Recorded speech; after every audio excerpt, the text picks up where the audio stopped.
Hello शिकारियों, welcome to मैथशाला। I hope आप सब बहुत अच्छे होंगे और अच्छे से पढ़ाई कर रहे होंगे। तो लास्ट लेक्चर में आपने मेरे साथ सीक्वेंस एंड सीरीज शुरू कर दिया है, जिसमें हमने अर्थमेटिक प्रोग्रेशन एपी स्टार्ट कर दिया था और लास्ट लेक्चर में जनरल टर्म बेस्ड क्वेश्चंस हमने देख लिए थे। आज उसमें अपन सम ऑफ एन टर्म्स वाला फंडा सीखने वाले हैं। हालांकि 10th क्लास में भी बच्चे ये सीख के आते हैं, लेकिन भैया 10th क्लास का और जेई का जलवा बहुत अलग अलग है ना। 10th का तो एकदम बच्चा है, बच्चा है जेई के सामने। तो फॉर्मूला वही है, लेकिन जो क्वेश्चन का लेवल है या क्वेश्चन की वैरायटी है वो आपने 10th में शायद ना देख रखी हो।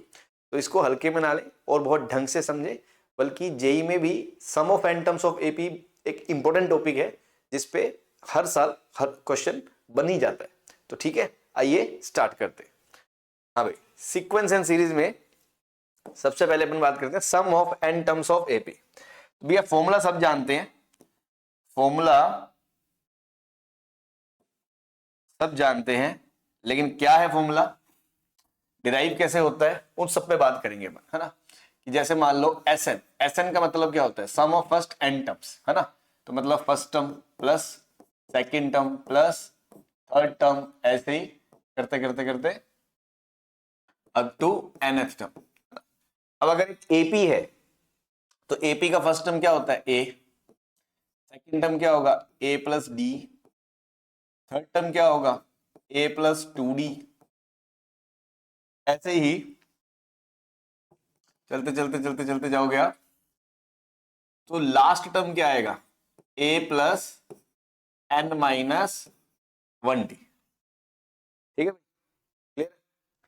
नाउ अब अपन क्या करेंगे, इसी सीरीज को ना, इसी सीरीज को यूं ऐसे पलट के लिखेंगे, है ना। तुमने वो पिक्चर देखी है डीडीएलजे, बड़ी पॉपुलर पिक्चर है शाहरुख खान की, दिलवाने दुल्हनिया ले जाएंगे, है ना, देखी होगी।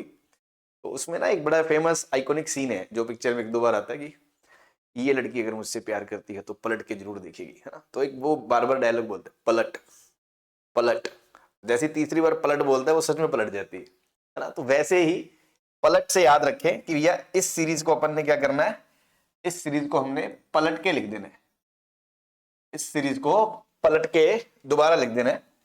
तो दोबारा लिख देंगे तो क्या आएगा, लास्ट टर्म क्या आएगा, पहले आ जाएगा ए प्लस एन माइनस 1d। फिर सेकंड लास्ट टर्म, अब देखो ये एन माइनस 1d है तो इससे पीछे क्या होगा, एन माइनस 2d। तो आ जाएगा ए प्लस एन माइनस 2d। ऐसे ही चलते चलते चलते चलते चलते लास्ट में, है ना, ये वाला टर्म लास्ट में पहुंच जाएगा, ए आ जाएगा। इसी एसएन को हमने दोबारा पलट के लिख दिया, उससे कोई फर्क थोड़ी पड़ा। हाँ भी तुम बैठे हो, हाँ, तुम्हें पलट दे तो तुम बदल थोड़ी जाओगे, वही रहोगे तुम, है ना। उल्टे हो जाओगे तो बदल थोड़ी जाओगे। तो एसएन ऐसे नहीं देगा। अब हमने ऐसा करा क्यों सर, ऐसा करने से अब आप देखो चमत्कार दिखा रहे हैं आपको। हमने कहा ये जो फर्स्ट वाला टर्म है ना, ये फर्स्ट वाला टर्म इधर से और इसका जो फर्स्ट वाला टर्म है, इन दोनों को हमने ऐसे ऐड करना है। ठीक, इन दोनों को अगर मैं ऐड करता हूं तो ध्यान देना, a प्लस ए क्या आएगा, 2a plus N minus 1d, 2a plus N minus 1d। ऐसे ही जो ये सेकंड टर्म है, second term a plus D और इसका ये जो सेकंड टर्म है, ये जब आपस में ऐड होंगे तो इनका सम देखना क्या आएगा।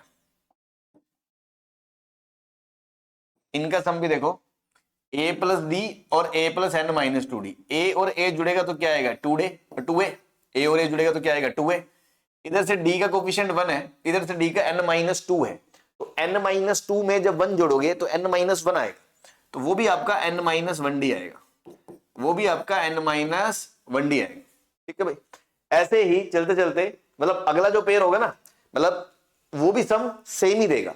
इनफैक्ट आप लास्ट वाले में भी देख सकते हो, लास्ट वाले में भी देख सकते हो कि अगर इन दोनों का सम करें, ये चलते चलते चलते चलते चलते ये भी क्या रहा है, 2a plus N minus 1d। Basically ना ये एपी की प्रॉपर्टी भी होती है ना, आगे जाके हम लिखेंगे भी कि एपी में स्टार्टिंग से और लास्ट से, मतलब स्टार्टिंग टर्म और लास्ट टर्म का जो सम होता है वही स्टार्टिंग से सेकंड टर्म और उधर से सेकंड लास्ट टर्म का सम सेम होता है ना। ये बेसिकली एक प्रॉपर्टी भी होती है। इसके लिए मैं आगे जाके लिखा भी दूंगा, एक बार आपको बता देता हूं कि भैया कि एपी के लिए ना T1 प्लस Tn करो या T2 प्लस Tn माइनस 1 करो या T3 प्लस Tn-2 करो, ये सब ना सेम होते हैं, ये सब सेम होते हैं। तो ऐसा इसलिए होता है, इसलिए हम क्या कह रहे हैं कि भैया इस सीरीज को पलट दो और दोनों को ऐड कर दो, इस सीरीज को पलट दो और दोनों को ऐड कर दो। तो ऐड करोगे तो Sn Sn इधर से क्या आ जाएगा 2Sn, और इधर से ये भी 2a plus N minus 1d, ये भी 2a plus N minus 1d, ऐसे ही हर पेयर लास्ट में ये भी 2a plus N minus 1d। तो जब हमें पता है कि स्टार्टिंग और लास्ट का सम सेम होता है, इसलिए हमने पलट के इसको लिख दिया। इनफैक्ट ये जो पलटने वाली चीज है ना, ये बहुत बड़ी चीज है ना। आगे जाके भी कई सीरीज में अपन देखेंगे कि पलट के करने से काम बढ़िया कई बार हो जाता है ना। तो याद रखें शाहरुख खान को, है ना, DDLJ, है ना, शाहरुख खान बनना है। हाँ, तो अब देखो ये क्वांटिटी, ये क्वांटिटी, ये क्वांटिटी, सारी क्वांटिटी सेम है, और ये टर्म्स कितने थे n, तो ये कितनी बार रिपीट हुआ होगा n बार, है ना। तो ऑब्वियसली ये आ जाएगा n times 2a plus n minus 1d। ठीक है भाई, या अगर आपको ये प्रॉपर्टी पता थी, आप सीधे ही बोल सकते थे कि भैया इसका T1 और Tn, पहली को लास्ट वाली को जो पलटोगे तो T1 प्लस Tn का जो सम आएगा वही T2 और Tn माइनस 1 का आएगा, वही T3 और Tn माइनस 2 का आएगा। तो आप सीधे लिख सकते थे n times T1 plus Tn, है ना। इनफैक्ट आपको पता भी है कि इसी चीज को आगे जाके मैं लिखूंगा कि ये चीज जो है ये, है ना, इसको आप ऐसे लिख दोगे अगर a plus n minus 1d, है ना। तो ये क्या लिखा हुआ है T1 और ये क्या लिखा हुआ है Tn, फर्स्ट टर्म और लास्ट टर्म लिखा हुआ है ना। अभी इस पे बात नहीं कर रहे, चलो अभी तो जो लिखा हुआ है उसी की बात कर रहा हूं मैं। यहां से भाई फॉर्मूला आपका आ जाता है रेडीमेड, है ना, ताजा ताजा फैक्ट्री से निकल के। ये दो को नीचे ले जाओ तो Sn बराबर क्या आ जाएगा n/2 2a plus n minus 1d। ये आपका फॉर्मूला,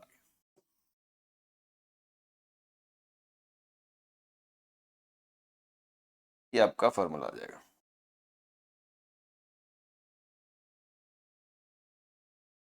ठीक है भाई, ये आपका Sn का फॉर्मूला आ गया, जो आपने बचपन में पढ़ रखा होता है, आपको याद होगा। तो मैंने इसका आपको डेरिवेशन बताया है कि जिसमें a क्या होता है फर्स्ट टर्म, d क्या होता है कॉमन डिफरेंस, और n क्या होता है टोटल टर्म्स, है ना। जितने n टर्म्स का सम करना है, अगर n की जगह 10 डालेंगे तो 10 टर्म का सम हो जाएगा। अगर मैं बोलूं S20 तो 1 से लेके 20 टर्म का सम हो जाएगा। और इसी फॉर्मूले को लिखने का जो दूसरा तरीका है, अभी मैंने आपको तोड़ के बताया भी था कि अगर मैं इसको लिख लूंगा, अगर मैं इसको ऐसे लिख दूंगा a plus n minus 1d, तो ये फर्स्ट टर्म है और ये आपका क्या आ जाएगा लास्ट टर्म आ जाएगा। तो इसी फॉर्मूले को जो लिखने का दूसरा तरीका है वो ये भी है, इसी फॉर्मूले को जो लिखने का दूसरा तरीका है वो ये भी है, Sn बराबर number of terms by 2 into first plus last term, number of terms by 2 into first plus last term. ठीक है भाई, तो ये आपका n टर्म्स के सम का एपी का फॉर्मूला आ गया, जो आपको याद रखना है। ये उसका डेरिवेशन हो गया। ठीक है भाई, अब इसमें एक इंटरेस्टिंग नोट भी है ना। अब इसमें एक इंटरेस्टिंग नोट भी है, एक ऑब्जर्वेशन है बेसिकली, है ना। अगर आप ध्यान दें, सम का फॉर्मूला आया जो अपना, मैं दोबारा लिख देता हूं, Sn बराबर क्या आया n/2 into 2a plus n minus 1d है। ये भाई, अब अगर आप इसको ओपन करेंगे तो क्या आएगा, n के साथ क्या आएगा a plus n into n minus 1d/2 आएगा। इसको ओपन करोगे n a plus n into n n square d/2 आएगा माइनस एन d/2 आएगा। तो यहां से एन स्क्वायर के साथ क्या आएगा d/2 और n के साथ क्या आएगा a माइनस d/2। अब अगर आप ध्यान दें कि भैया ये और ये ना, ये तो एक कांस्टेंट है, तो मैं ये बोल सकता हूं कि pn square plus qn type का ये एक रिजल्ट आ गया ऐसे, ये एक रिजल्ट आ गया। इसका मतलब क्वाड्रेटिक का जो Sn का एक्सप्रेशन है वो n में एक क्वाड्रेटिक है, quadratic in n, quadratic in n with constant term 0 आ रहा है, कांस्टेंट टर्म 0 आ रहा है। जैसे मैंने कल नहीं बताया था लास्ट लेक्चर में, अगर आपने देखा हो कि जो जनरल टर्म होती है अपने सीक्वेंस की, general term a plus N minus 1d, वो n में हमेशा लीनियर होती है, या वाइस वर्सा। अगर n में कोई भी टर्म दे रखे सीक्वेंस का तो वो 100% AP का ही जनरल टर्म है, और इवन n का जो कोफिशिएंट है वो कॉमन डिफरेंस होता है। ऐसा ही इसमें कुछ आ रहा है कि अगर कोई भी सीक्वेंस है AP, उसका सम करें, n टर्म्स का सम निकालें, तो वो n में हमेशा क्वाड्रेटिक आ रहा है, और उस क्वाड्रेटिक में कांस्टेंट टर्म नहीं आएगा, है ना, जैसे pn square plus qn plus r वाला टर्म नहीं है। क्या सर इसमें भी वाइस वर्सा ट्रू है? हाँ जी, है ना, vice versa is also true, vice versa is also true. क्या मतलब कि अगर किसी क्वाड्रेटिक का, अगर किसी सीक्वेंस का Sn, अगर किसी सीक्वेंस का Sn क्वाड्रेटिक दिया जाए इस तरह, pn square plus qn, then वो सीक्वेंस क्वाड्रेटिक ही होगा, वो सीक्वेंस AP ही होगा। हाँ जी, ये कन्फर्म है, AP ही होगा। अभी मैं इसको भी प्रूफ बता दूंगा, वो AP ही होगा। और इनफैक्ट एक चीज और देख रहे हो, जैसे वहां पे जनरल टर्म में n का कोफिशिएंट था कॉमन डिफरेंस, और यहाँ n स्क्वायर का जो कोफिशिएंट है, कोफिशिएंट ऑफ n स्क्वायर जो है वो क्या है, वो है d/2, है ना, वो है कॉमन डिफरेंस बाय, मतलब कॉमन डिफरेंस का आधा होता है। ठीक है, वही चीज मैं यहां पर भी आपको जनरलाइज प्रूव कर सकता हूं कि भैया ये अगर क्वाड्रेटिक है जिसका कोफिशिएंट सम 0 है, मतलब कांस्टेंट टर्म 0 है, तो क्या ये डेफिनेट है, पक्की बात है कि ये सीक्वेंस जो होगा वो AP ही होगा। हाँ जी, आप Sn माइनस 1 निकाल लो, तो pn square plus qn minus pn की जगह n minus 1 square plus qn minus 1। तो आप जब देखोगे ना तो pn स्क्वायर प्लस qn, इधर से ओपन करोगे माइनस pn स्क्वायर प्लस 1, तो minus p minus 2n plus 2np plus qn minus q। अब आप देखो pn स्क्वायर से माइनस pn स्क्वायर कट गया, qn से qn कट गया, ये आ गया आपका 2p times n minus p plus q, है ना, जो भी आ गया। अब आप देख सकते हो ये n में लीनियर आ रहा है, ये n में लीनियर आ गया, और n में लीनियर आ गया, इसका मतलब वो सीक्वेंस क्या है, AP। और इनफैक्ट n का जो सीक्वेंस कोफिशिएंट होता है वो क्या होता है, कॉमन डिफरेंस। तो कॉमन डिफरेंस क्या है, 2p, मतलब p क्या हो गया, कॉमन डिफरेंस बाय 2, तो p क्या हो गया, कॉमन डिफरेंस बाय 2। तो आई होप आपको बात समझ में आ गई होगी। अगर कोई भी सीक्वेंस है उसका सम ऑफ n टर्म्स करें तो वो एक क्वाड्रेटिक आएगी जिसमें कांस्टेंट टर्म नहीं आएगा, और n स्क्वायर का कोफिशिएंट कॉमन डिफरेंस बाय 2 होगा, या वाइस वर्सा, दोनों चीजें ट्रू है। दूसरी चीज हमने ये सम निकाला कैसे, उस पर बात करते। अब देखते हैं इसका एप्लीकेशन पार्ट, है ना। तो एकदम लल्लू सवाल से, एकदम बेसिक फंडामेंटल, जो बच्चा पहली बार देख रहा है, एकदम 11th में बिल्कुल नया है, उसके लिए भी अपन एकदम बेसिक क्वेश्चन से शुरुआत कर रहे हैं, ताकि उसको सारी चीजें समझ में आए, और धीरे धीरे लेवल रेज करेंगे, अलग अलग डिफरेंट वैरायटीज देखेंगे, और कुछ क्वेश्चंस में मैनिपुलेशंस होती हैं कुछ की, कैसे मैनेज करते हैं कैलकुलेशन, वो भी सीखेंगे। ठीक है भाई, तो पहले मैं कोशिश चाहता हूं कि आप इसको ट्राई करें, एक बार पॉज करके आप खुद ट्राई करें जो कर सकते हैं, और जिनको बल्कि अभी कुछ नहीं आ रहा है कि यार अभी तो हम सर स्टार्ट ही करें, तो कोई बात नहीं, वो पहले सोल्यूशन देखें, एक दो क्वेश्चन देखें, फिर अगले क्वेश्चन में वो एक बार खुद से ट्राई करें। तो सबसे पहले एक AP दे रखी है 3 5 7 डैश डैश डैश, एक AP दे रखी है, ठीक बात।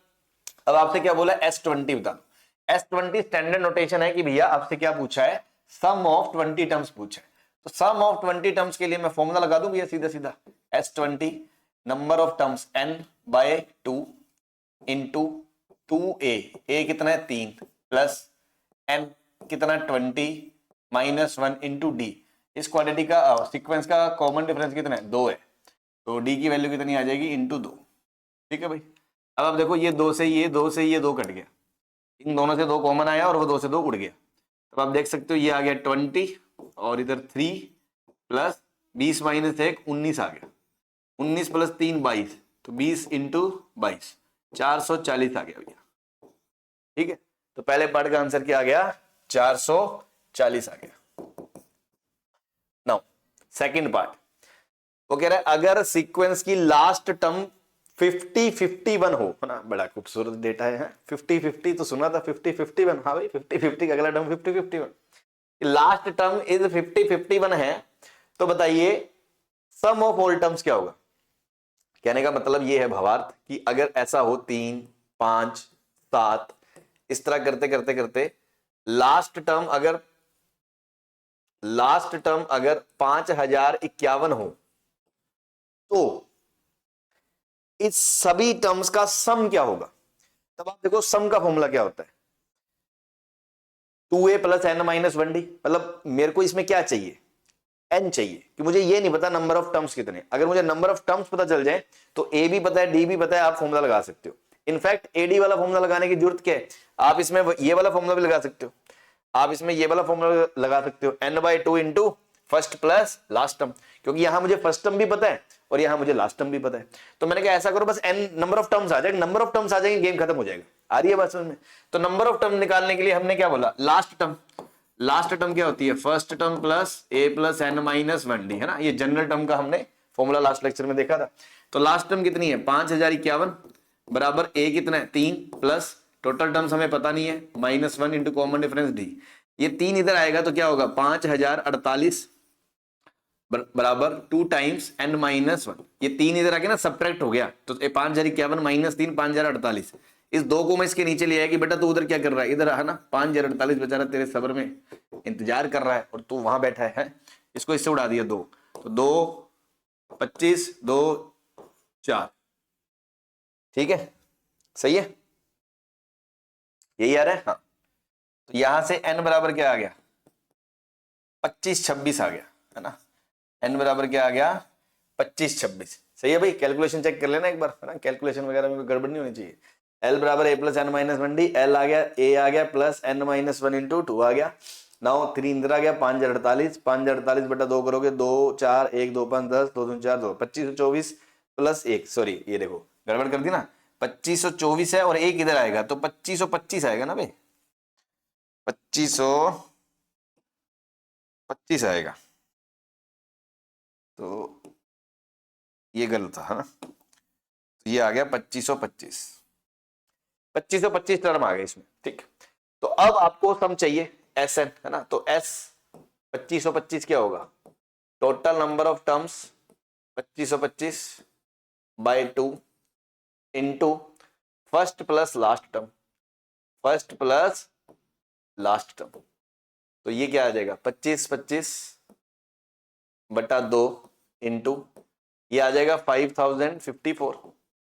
इसको आप मल्टीप्लाई कर लोगे 2 4 25 2 4 27, तो ये आ जाएगा 2525 इंटू 2527, है ना। अब इसको कैलकुलेट कर लेना आप, वो कोई बड़ी डील नहीं है, ठीक है। ये आपका आंसर आ जाएगा, ये उन सभी टर्म्स का सम आ जाएगा, ठीक है भाई। नेक्स्ट थर्ड पार्ट आपसे पूछा वैल्यू ऑफ n बराबर व्हेन Sn बराबर 102। मतलब देखो अब तक उल्टा था, जैसे 20 टर्म दिए आपसे पूछा सम बताइए, ये इतने टर्म दे दिए आपसे पूछा सम बताइए। अब वो बोल रहा है सम इतना है तो बताइए टर्म्स कितने होंगे, है ना। सम देके टर्म्स पूछ रहे हैं तो बात वही है, गेम Sn से चालू होना है। तो मैंने कहा ऐसा करो थर्ड पार्ट इधर कर लेते। तो Sn का सम क्या होता है n/2 into 2a, 2 into a कितना है 3 प्लस n माइनस 1 इंटू वो कितना है 102 और ये टर्म 102 से बड़ा होना चाहिए। ये सम सॉरी d 102 थोड़ी है, d तो आपका 2 है ना, d तो आपका 2 है।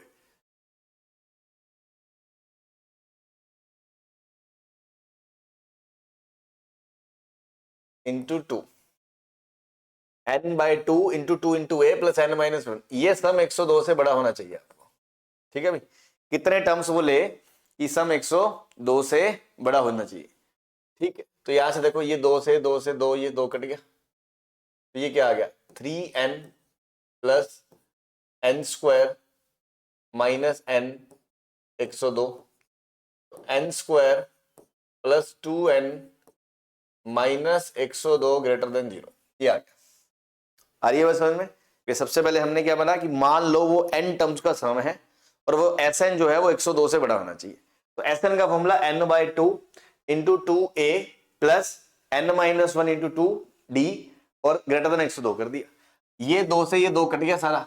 अब 3n plus n square minus n square minus n और प्लस 3n, तो 3n माइनस एन बराबर 2n हो गया प्लस, और 102 इधर से आ गया। अब ये क्वाड्रेटिक आ गई। अब इस क्वाड्रेटिक के अगर आपको सुंदर से आंसर निकलते हैं तो अच्छी बात है, अगर आंसर सुंदर नहीं निकलते हैं, गंदे से निकलते हैं, तो आपको फिर श्री धीराचार्य लगा के गंदे से रूट निकालने पड़ेंगे, है ना। क्वाड्रेटिक आप जानते ही हो, तो थोड़ा सा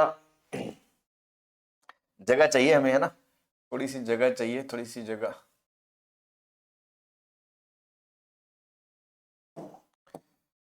तो फटाफट इसके रूट्स निकाल लो। तो N square plus 2n minus 102 बराबर 0 करोगे तो क्या आएगा, n बराबर minus B plus minus B square 4 minus 4 into A into C, minus minus plus 4, 408 by 2a। अब आप देखो ये -2 प्लस माइनस ये बन गया 408 और 4 412। तो 412 को आप लिख सकते हो 2 इंटू 206, है ना, या 2 क्यों, इसको 4 इंटू 103 भी लिख सकते हो, है ना। 412 को 4 इंटू 103 लिख सकते हो। 4 रूट से बाहर आ जाएगा 2, वो 2 बन जाएगा, तो रूट 103 बन जाएगा और डिवाइड बाय 2 आ जाएगा। ये -1 प्लस माइनस रूट 103 हो गया। अब आप ध्यान दो, ये एक वैल्यू तो आ रही है 100√3 -1 और एक वैल्यू आ रही है -100√3 -1। अब आपको रूट की अप्रोक्सीमेट वैल्यू जाननी है आंसर निकालने के लिए। तो देखो 100 होता तो पूरा 10 होता, रूट 100 10 होता, और 121 होता तो 11 होता, तो ये 10 पॉइंट समथिंग है ना। मतलब आप ये मान लो 10 पॉइंट, ये 10 पॉइंट समथिंग है, तो 10 पॉइंट समथिंग -1, ये वैल्यू तो आ रही है 9 पॉइंट समथिंग और ये आ रही है -11 पॉइंट समथिंग। ठीक है भाई लोग, ये वैल्यू आ रही है। अब आपको भी पता है ये एक क्वाड्रेटिक है ना, ये एक क्वाड्रेटिक इनइक्वालिटी है और एन स्क्वायर का कोफिशिएंट 1 है, अपवर्ड पैराबोला है। तो अपवर्ड पैराबोला के 2 रूट होते हैं, एक छोटा रूट होता है अल्फा और एक बड़ा रूट होता है बीटा।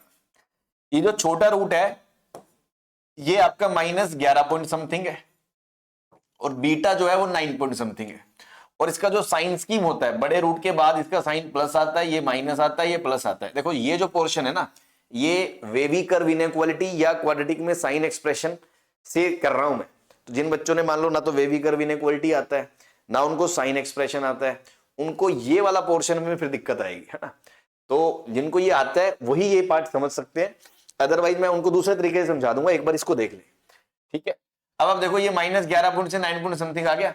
अब ये प्लस, ये माइनस, ये प्लस। अब आपको पता है कि यार इसका साइन हमें प्लस चाहिए, प्लस चाहिए तो मतलब या तो वो बीटा से आगे चाहिए मुझे, या तो बीटा से आगे चाहिए और या अल्फा से पीछे चाहिए। आ रही है बात समझ में। तो अब n जो है n तो इस क्वेश्चन में नेचुरल नंबर होगा, first term, second term, third term, फलाना टर्म, तो नेगेटिव का तो कोई चांस ही नहीं है, तो बीटा से बड़ा होना चाहिए। मतलब जो मेरा इसका जो सॉल्यूशन आएगा, सॉल्यूशन, इससे मैं ये कह सकता हूं n जो मेरा है वो 9 पॉइंट समथिंग से बड़ा होना चाहिए। हाँ भाई बोल सकते हो 9 पॉइंट समथिंग से बड़ा होना चाहिए। तो यार अब n तो नेचुरल नंबर है, अब या तो 9 होगा या 10 होगा, तो 9 तक तो ये अलाउड नहीं है क्योंकि ये पॉजिटिव कब होगा, ये जब n 9 पॉइंट समथिंग से बड़ा होगा। तो 9 पॉइंट समथिंग से जस्ट बड़ा इंटीजर क्या आएगा, नेचुरल नंबर 10। क्या आएगा 10। उसके आगे के लिए सारे इंटीजर्स के लिए ट्रू है, मतलब n 10 या 10 से ज्यादा होना चाहिए। तो क्या क्वेश्चन क्या था, value of n when Sn बराबर 102। अच्छा ये तो बराबर था भाई, हम 102 से बड़ा क्यों कर गए, ये तो बराबर था। चलो हम तो और बड़े वाला कर गए है ना। तो कुल मिला के या तो फिर ऐसा करो ना, देखो n सम Sn 102 तो होगा ही नहीं, Sn 102 तो होगा ही नहीं, क्योंकि 102 तो तब होगा जब वैल्यू उसकी क्या होगी 9 पॉइंट समथिंग आएगी। वैल्यू क्या आएगी 9 पॉइंट समथिंग, और 9 पॉइंट समथिंग तो होगा नहीं। तो जो क्वेश्चन ऐसे दिए as it is value of n, तो उसके लिए तो n आएगा, आंसर डज नॉट एग्जिस्ट। उसके लिए तो आंसर क्या आ जाएगा, n डज नॉट एग्जिस्ट। और अगर मैं आपसे ये पूछता कि भैया हाउ मेनी वैल्यू, मतलब how many terms should be taken या value of n such that जो Sn है Sn वो ग्रेटर देन आ जाए, मतलब अगर ग्रेटर देन आ जाए, तो मैंने तो वो पोर्शन सॉल्व कर दिया ना। तो अगर n ग्रेटर देन 102 होता तो उसका जो ये सॉल्यूशन हम करके आते, वहां से हमें आंसर क्या मिलता कि n जो क्या होना चाहिए 10 या 10 से बड़ा होना चाहिए। n क्या होना चाहिए 10 या 10 से बड़ा होना चाहिए। कम से कम 10 टर्म तो लेने ही पड़ेंगे। 10 से आगे जितने भी ज्यादा टर्म ले लोगे उसका जो सम है वो 102 से बड़ा ही होगा। ठीक है भाई, क्लियर है। और अगर इसी लैंग्वेज के अकॉर्डिंग जाए जो पहले लिखा था कि बराबर 102, तो फिर तो आप सीधा सम को 102 के बराबर करोगे, वहां से कोई भी नेचुरल नंबर आ ही नहीं रहा। इसका मतलब आप बोलोगे ऐसा कोई भी टर्म्स लेने पे सम 102 तो नहीं बन पा रहा, मतलब there is no value of n। ठीक है भाई, क्वेश्चन की स्पिरिट को समझिए, है ना। इस उस पर ना जाइए कि इसमें क्या था क्या नहीं लिखा। पूरा क्वेश्चन की फ्रेमिंग क्या है कि किस तरह 102 से बड़ा है तो कैसे करेंगे, और जो भी इस तरह के मतलब अप्रोच समझे आप, है ना। जैसे मान लो how many minimum terms should be taken so that sum exceeds 1000। अब ये वाला क्वेश्चन जैसे मैंने कर दिया, ये सेम वही क्वेश्चन है कि कम से कम कितने टर्म लें कि जो अपना सम है वो 1000 को क्रॉस कर जाए। तो जैसे मैंने यहाँ SN 102 को सोल्व करा है, फोर्थ पार्ट में आपको सिर्फ इसमें क्या करना है SN ग्रेटर देन 1000 को सोल्व करना है, बस और कुछ नहीं करना। वैसे ही n में क्वाड्रेटिक बनेगी इनइक्वालिटी, फिर आप n के आंसर निकालोगे, इंटीजर आ जाए तो अच्छी बात, नहीं तो आपको ऐसे ही गंदी सी वैल्यू निकाल के एक रेंज आ जाएगी कि n इससे बड़ा होना चाहिए, तो एक रेंज आ जाएगी। अब उसमें पूछा how many minimum term should be taken, तो मिनिमम क्या आएगा जो उसकी लीस्ट वैल्यू होगी। जैसे ऊपर वाले क्वेश्चन में SN बड़ा है 102 से, उसका आंसर हमने क्या निकाल लिया n 10 या 10 से बड़ा होना चाहिए, तो ये सारे आंसर एक्सेप्टेबल हैं 10 से बड़े, ऑब्वियसली नेचुरल नंबर्स है ना, ऑब्वियसली नेचुरल नंबर्स। अब अगर मैं आपसे बोलूं कम से कम क्या वैल्यू लें, कम से कम कितने टर्म लें, तो कम से कम n की वैल्यू क्या हो, तो उसका क्या आंसर आ जाएगा n बराबर 10। उसका मतलब क्या आ जाएगा n बराबर 10। तो अगला पार्ट बिल्कुल डिट्टो सेम है। अब ये मान लो बस मैंने अगला पार्ट ना इसी के अंदर सोल्व कर दिया। ठीक है भाई, क्लियर है। चलिए तो इसको नोट कर लें और अगले क्वेश्चन पे अपन चलते हैं। हाँ भाई नेक्स्ट, -297 -294 इस तरह करके एक एपी दी हुई है। S20 पूछा आपसे क्या होगा, तो S20 क्या होगा, वही 20 टर्म्स का सम, 20 टर्म्स का सम, तो n/2 into 2 into a plus n-1 into 2 मतलब कॉमन डिफरेंस इंटू d आएगा, तो d के कॉमन डिफरेंस, कॉमन डिफरेंस देखो अब कितने, कॉमन डिफरेंस 3 है। अगर आप देखो 3 टर्म जुड़ते जा रहे हैं तो कॉमन डिफरेंस 3 है, 3। अब आप देखो इसको सिंप्लीफाई करोगे तो क्या आएगा, ये 2 से ये तो कट जाएगा, ये नहीं कटेगा ना, तो चलो इसी को काट दो, ये 10 आ गया, ये 2 7 14 4 हसीलाई 1 2 9 18 और 1 19 9 1 2005 -594, ये आएगा 19 19 इंटू 3 57 आ जाएगा। हाँ भाई अब देखो -94 और 57, तो ये बचेगा 67 77 87 30 97 37, -537 बचेगा भाई, और -537 इंटू 10 करोगे तो क्या आ जाएगा -5370। ये आपका आंसर आ जाएगा, ये आपका आंसर आ जाएगा। क्लियर है भाई, बात समझ में आ गई। तो कुछ भी नहीं है ना, लल्लू सवाल, फॉर्मूले लगाना था।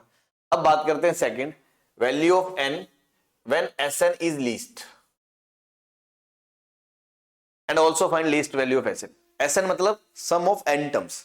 अब ये थोड़ा डिफरेंट पार्ट आ गया कि भैया n की वो वैल्यू बतानी है, n की वो वैल्यू बतानी है जिसपे Sn लीस्ट है, मतलब सम ऑफ n टर्म्स सबसे छोटा होना चाहिए। तो यार सम ऑफ 10 टर्म्स का क्या मतलब है, उसके लिए आप क्वेश्चन को फील करो। अगर आप ध्यान दो सीक्वेंस में क्या चल रहा है, सीक्वेंस में चल रहा है -297 -294 -291, ऐसे टर्म्स ना बढ़ रहे हैं, टर्म्स बढ़ रहे हैं। तो आप देखो शुरू में सारे टर्म्स नेगेटिव है, शुरू में सारे टर्म्स नेगेटिव है। एक टाइम तो ऐसा आएगा जब बढ़ते बढ़ते बढ़ते बढ़ते बढ़ते टर्म्स पॉजिटिव होना शुरू हो जाएंगे, है ना। एक टाइम तो ऐसा आएगा जब टर्म्स वहां से क्या होना शुरू हो जाएंगे, पॉजिटिव टर्म्स होना शुरू हो जाएंगे। तो देखो नेगेटिव में नेगेटिव जुड़ रहा है, नेगेटिव में नेगेटिव जुड़ रहा है, तो सम तो नेगेटिव ही आएगा और मैग्नीट्यूड बढ़ता रहेगा।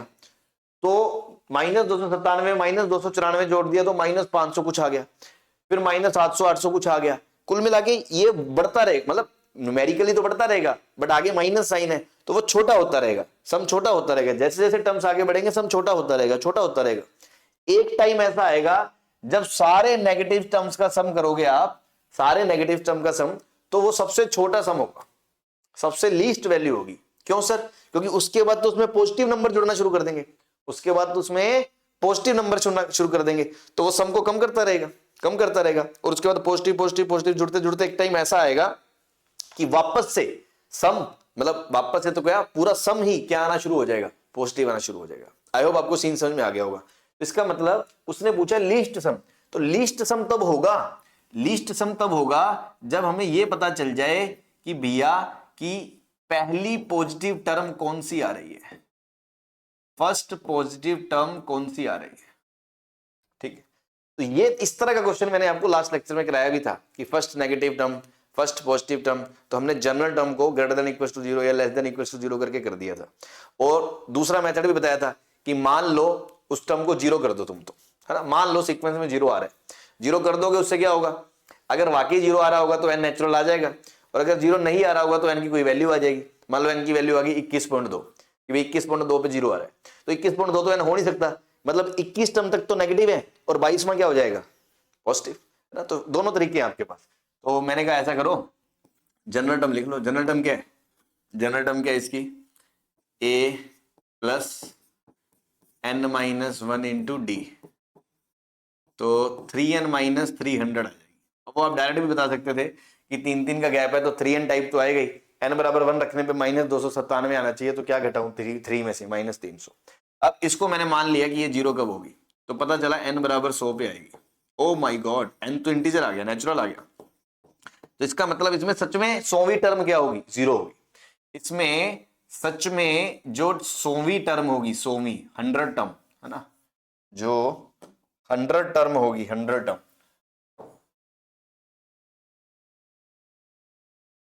ठीक है ना, ये वो 100 टर्म होगी, मतलब 99 टर्म नेगेटिव होंगे, फिर 100 टर्म 0 आएगी, और फिर फर्स्ट पॉजिटिव जो टर्म आएगी ना वो t101 आएगी। तो देखो t99 तक सम सबसे कम आएगा, नेगेटिव नेगेटिव नेगेटिव सब जुड़ जाएंगे, और 100 वाला उसमें जोड़ो या ना जोड़ो कोई फर्क ही नहीं पड़ता।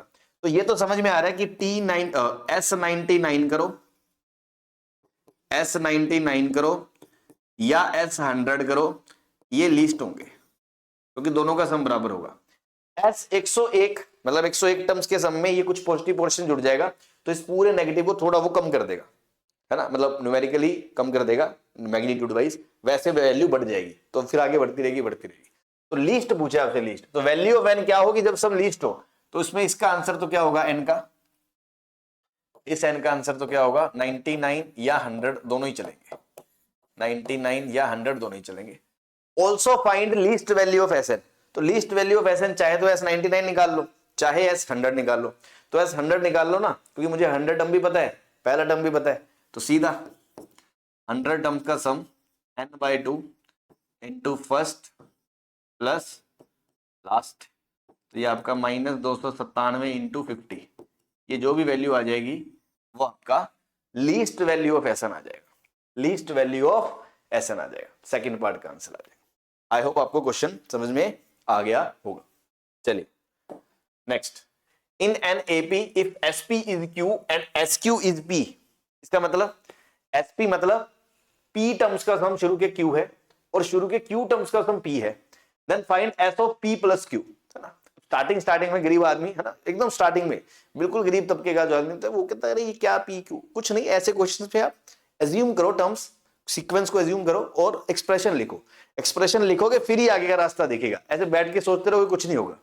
तो बहुत सिंपल है वैसे तो, कि एसपी आपने ऐसा करा, ए तो फर्स्ट टर्म मान लिया और डी कॉमन डिफरेंस मान लिया, आपने सीक्वेंस को ऐसे एज्यूम कर लिया कि इस तरह का सीक्वेंस है ना, क्योंकि उसने बोला एपी है, तो ऐसा है, तो अगर एसपी क्या होगा, एसपी क्या होगा, पी टर्म्स का सम, तो पी टर्म्स का सम मतलब n/2 p/2 2a plus p-1 into D बराबर q, ये आपकी भैया पहली इक्वेशन हो जाएगी, ये आपकी पहली इक्वेशन हो जाएगी ना।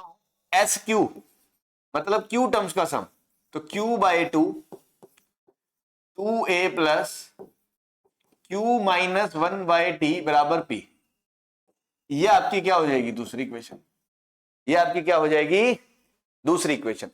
अब अल्टीमेटली आपको करना क्या है, अब अल्टीमेटली दो इक्वेशन दो वेरिएबल आपको सॉल्व करना है, उससे क्या होगा, उससे सर ए और डी आ जाएंगे। अच्छा सर ए और डी निकालने क्यों है, क्योंकि जो आपको चाहिए उस पर भी नजर बनाओ, जो आपको चाहिए वो क्या चाहिए, एस पी प्लस क्यू, तो वो क्या होगा n/2 उसका p plus Q, n value उसका है ना, number of terms, into 2a plus p plus Q minus 1d, ये चाहिए हमें, है ना, बेसिकली हमें ये चाहिए। तो अब देखो आइडियल वे तो ये है कि दो इक्वेशन दो वेरिएबल सॉल्व कर लो, जैसे मर्जी कर लो, है ना, जैसे आप 10th में करते हो एलिमिनेशन सब्स्टिट्यूशन। बट ना अगर आप रैंडमली ऐसे किसी एक को एलिमिनेट करने के लिए जाओगे ना, कि जैसे मान लो इसको q से मल्टीप्लाई कर दिया, इसको p से मल्टीप्लाई कर दिया, दोनों घटा दिया और फिर d निकालेंगे, फिर d आएगा, फिर उठा के इसमें रखेंगे, तो आप वो करके खुद देखना, है ना, आप खुद रियलाइज करोगे कि यार ये कैलकुलेशन लेंदी हो गई। तो ना मैथमेटिक्स में खासकर अलजेब्रा में कुछ ना स्टेप्स, कुछ मैनिपुलेशंस, कैलकुलेशन सीखनी पड़ती हैं जो एक्सपीरियंस से आती हैं। जैसे मैं कुछ करूंगा तो मैं आपको वो सिखा रहा हूँ, देखो तुम ऐसे करो, तो अब आप घर पे साथ में दूसरे मेथड से करोगे तो आपको खुद कंपैरिजन हो जाएगा कि अच्छा हाँ यार इससे ये चीज लेंदी होती है, ये चीज ऐसे होती है। तो कर करके तो पहले तो एक ढंग, जैसे आप पढ़ रहे हो, जैसे मुझसे पढ़ रहे हो, तो पहले तो आप देखो टीचर क्या कर रहा है, उसको नोट करो, उसको देखो कि उसने ऐसा क्यों करा, उससे ये कैलकुलेशन इजी हो गई, तो वो चीज को याद रखो, अगली बार अप्लाई करो, तो देखो आपको भी वो मैनिपुलेशंस याद हो जाएंगे। तो ये चीज एक्सपीरियंस से आता है, इसलिए थोड़ा सा मैथ्स में एक्सपीरियंस का गेम होता है। तो मैंने कहा ऐसा है, मैं अलग अलग ऐसे एपी नहीं निकालूंगा, मैं एक बार ना देखता हूं दोनों को, क्या करता हूं मैं दोनों को एक बार घटा देता हूं, है ना, देखते हैं दोनों में, दोनों को घटा देते हैं, फिर देखो क्या होता है। तो मैंने कहा फर्स्ट माइनस सेकंड इक्वेशन करो। तो देखो पहला पहला जो टर्म है ना, पहला पहला है ना, हाँ कुछ और नहीं, ये पहला पहला टर्म, ये 2 से 2 कट गया, 2 से 2 कट गया, तो इधर से आएगा पी ए और इधर से आएगा क्यू ए, तो इसमें से मैं ये घटा रहा हूं तो आएगा पी माइनस क्यू ए, सही बात है, ये ए कॉमन आ जाएगा और बचेगा पी माइनस क्यू। ऐसे ही अब देखो P into D into P minus 1, Q into D into Q minus 1, इसमें D कॉमन आ जाएगा दोनों में, और ब्रैकेट में क्या बचेगा P into P minus 1 minus Q into Q minus 1, ठीक, और इधर राइट में भी Q माइनस पी, राइट में भी Q माइनस पी, है ना। एक बार देखते रहे 5 मिनट तक, 2-4 मिनट देखते रहे, आपको खुद रियलाइज हो जाएगा अच्छा हाँ ये मैजिक था इसके पीछे। अब आप देखो इस कैलकुलेशन को थोड़ा सा, ये लिखा है P square minus P minus, ये लिखा है Q square minus Q, P common आ गया, पी कॉमन क्या, पी तो खोला ही है, अब ये आ गया पी स्क्वायर माइनस ये वाला माइनस, ये माइनस क्यू स्क्वायर, ये अलग लिख लिया, और ये पी स्क्वायर और ये क्यू स्क्वायर इकट्ठा कर लिया, तो इन दोनों में माइनस कॉमन ले लिया, पी माइनस क्यू आ जाएगा। अब देख सकते हो यहां से क्या आएगा, यहां से क्या आएगा, ये माइनस पी, और यहां से आएगा माइनस माइनस प्लस क्यू, ठीक है ना। अब देखो माइनस माइनस प्लस क्यू आएगा, तो माइनस पी प्लस क्यू में से माइनस कॉमन ले लिया तो पी माइनस क्यू बच गया। ऐसा क्यों करा, क्योंकि ये फिर फर्दर फैक्टराइज हो रहे हैं, यहां लिखोगे P minus Q, P plus Q minus P minus Q, और इन दोनों में फिर पी माइनस क्यू कॉमन आ रहा है, इन दोनों में फिर पी माइनस क्यू कॉमन आ रहा है, तो p प्लस क्यू माइनस 1। ये गधा मजदूरी इसलिए करी है, अब आपको समझ में आ गई होगी, अगले स्टेप में आपको चमक जाएगी कि इसको ऐसे करो, थोड़ा सा जगह बना रहा हूं मैं, कि ये जो इक्वेशन है ना, इसमें देखो a into P minus Q आ गया, plus d into P minus Q आ गया, और बच गया p plus Q minus 1 into minus common ले लो p माइनस क्यू आ गया। अब आपको दिख रहा होगा ये p minus Q, p minus Q, p minus Q का फैक्टर उड़ा दिया। अच्छा सर आपने तो कहा था फैक्टर उड़ाते नहीं, रूट कम हो जाते हैं, बेसिक से पढ़ाते आ रहे हो, हाँ उड़ा दिया, मतलब अब दूसरा के साइड में ये बन गया कि अगर p बराबर q है तो p बराबर q है नहीं, क्योंकि क्वेश्चन में कोई सेंस नहीं बनेगा, p और q ही बराबर हो गए तो sp बराबर p, बस ये दिया हुआ है, तो उससे हम डायरेक्ट वो कैसे बता पाएंगे, है ना। और ज्यादा क्लैरिटी के लिए आप लिख भी सकते हो कि p is not q, but ऐसे क्वेश्चन में आपको समझ में आ जाएगा कि p और q हो नहीं सकते, फिर तो क्वेश्चन का कोई वैल्यू नहीं रही, है ना। तो p और q बराबर नहीं है, ये उड़ा दिया हमने। ये उड़ाने के बाद देखो, है ना, ये उड़ाने के बाद देखो क्या बना, a plus D into P plus Q minus 1, है ना। एक चीज और, एक हल्की सी मिस्टेक हमने कर दी, हमने ये 2 को इससे काटा, लेकिन ये 2 इससे तो मल्टीप्लाई होगा, तो यहां तो 2 आएगा, यहां तो 2 आएगा। अब जब आप एलसीएम लोगे तो ये 2a 2a plus d into P plus Q minus 1 by 2 बराबर -1 आ गया। हाँ भाई, अब देखो करिश्मा, है ना, अब देखो करिश्मा कि ये एक्सप्रेशन आ गया, ये एक्सप्रेशन आ गया। और अब ध्यान दो, ये पूरा का पूरा ये लिखा हुआ है, ये पूरा का पूरा ये लिखा हुआ है 2a plus p plus Q minus 1 into d by 2 दिख रहा है। तो इस पूरे की वैल्यू क्या आ गई? -1। तो p plus Q into -1, answer is -p minus Q, ये आपका आंसर। तो आई होप आपको बात समझ में आ गई कि मैं कहना क्या चाह रहा था कि अगर आप अलग अलग पी और क्यू निकालते हो तो वो टाइम कंज्यूमिंग है, वो आप करके देखना, आपको रियलाइज होगा। तो बहुत सी जगह मैथ्स में ऐसी चीजें आपको प्रैक्टिस से समझ में आती है कि यार इसको ऐसे मैनिपुलेट करना है। जैसे कई बार क्या होता है, हमारा फोकस किस चीज पे था कि अलग से ए निकाल लें, अलग से डी निकाल लें और दोनों उठा के यहां रख दें। लेकिन हमने जो चीज करी, जो मैनिपुलेशन मैंने करके दिखाई है, उससे मैंने अलग से ए और अलग से डी नहीं निकाला, मैंने पूरी की पूरी वो एक्सप्रेशन की वैल्यू निकाल के रख दी जो इसके अंदर वेरिएबल पार्ट थी। ये पूरी की पूरी इमेज जो ग्रीन में बॉक्स में है वो पूरा ही एज इट इज निकाल लिया मैंने और उठा के सीधा यहां सीधा उठा के चिपका दिया कि ले बेटा इधर आ और इधर जा, ले आंसर खत्म। तो दिस इज कॉल्ड स्मार्टनेस, है ना। जो एक्सपीरियंस से आएगी तो इस तरह के क्वेश्चंस मैनिपुलेशंस आप देखें और करें, अप्लाई करें। ठीक है भाई, वो दूसरा भी करके देखना, आपको समझ में आ जाएगा, बहुत थोड़ा लेंथी होगा कंपैरेटिवली। चलिए आगे बढ़ते हैं। Next, sum of the first p terms of the AP is equal to the sum of the first q terms of the AP. मतलब क्या बोल रखा है, फर्स्ट p टर्म्स का सम मतलब sp और फर्स्ट p टर्म्स का sum मतलब sq। sp और sq बराबर दे रखे हैं for the same AP, then find sp plus q। तो अगेन sp प्लस q मतलब आपसे पूछा है p plus q by 2, total number of by 2 into 2a plus p plus Q minus 1 into D. A और D मैंने मान लिए, same वही सीन पिछले क्लास क्वेश्चन की तरह। और यहां पर p का सम मतलब p by 2 into 2a plus p minus 1 d बराबर q by 2 into 2a plus q minus 1 d. यही लगाएंगे फॉर्मूला, और तो हमारे पास लगाने को कुछ है ही नहीं। अब आप देखो, जो अब यहां पर एक चीज सिखाने जा रहा हूं मैं आपको। जैसे पिछला क्वेश्चन था, पिछले क्वेश्चन में जैसे मैंने बोला कुछ गरीब लोग बोलेंगे सर ऐसे करने की क्या जरूरत थी, अलग से इसको एलिमिनेट करके ए निकाल ले, अलग से पी निकाल लो, दोनों उठा के यहां रख दो, नो डाउट आंसर आ जाएगा, बट उसमें कैलकुलेशन थोड़ी लेंथी है। लेकिन जब हमेशा हमारी सोच यही रहती है ना कि अलग से ए अलग से पी, तो उसके लिए ऐसा तब होता है जब दो इक्वेशन हो, दो वेरिएबल हो। तो ए और पी दो वेरिएबल थे, दो इक्वेशन थी, कोई बात नहीं, ये काम किया जा सकता है, नो डाउट। बट आप वही काम यहां पे सोचोगे जब यार यहां पर भी मुझे एक ए चाहिए और एक डी चाहिए, क्योंकि आंसर तो पी क्यू के टर्म्स में देना है, दो वेरिएबल हमने माने हैं, तो पी और क्यू के टर्म्स में चाहिए, मतलब ए और डी नहीं चाहिए, तो मतलब मुझे ए की वैल्यू भी चाहिए और मुझे डी की वैल्यू भी चाहिए। तो मुझे दो इक्वेशन और दो वेरिएबल चाहिए, दो वेरिएबल तो है पर दो इक्वेशन नहीं है, इक्वेशन एक ही है, इक्वेशन एक ही है। तो आप सोचो जब भी ऐसा हो कि वेरिएबल ज्यादा हो इक्वेशन कम हो, तो हमें अलग अलग ऐसे वैल्यू निकालने की जरूरत नहीं है।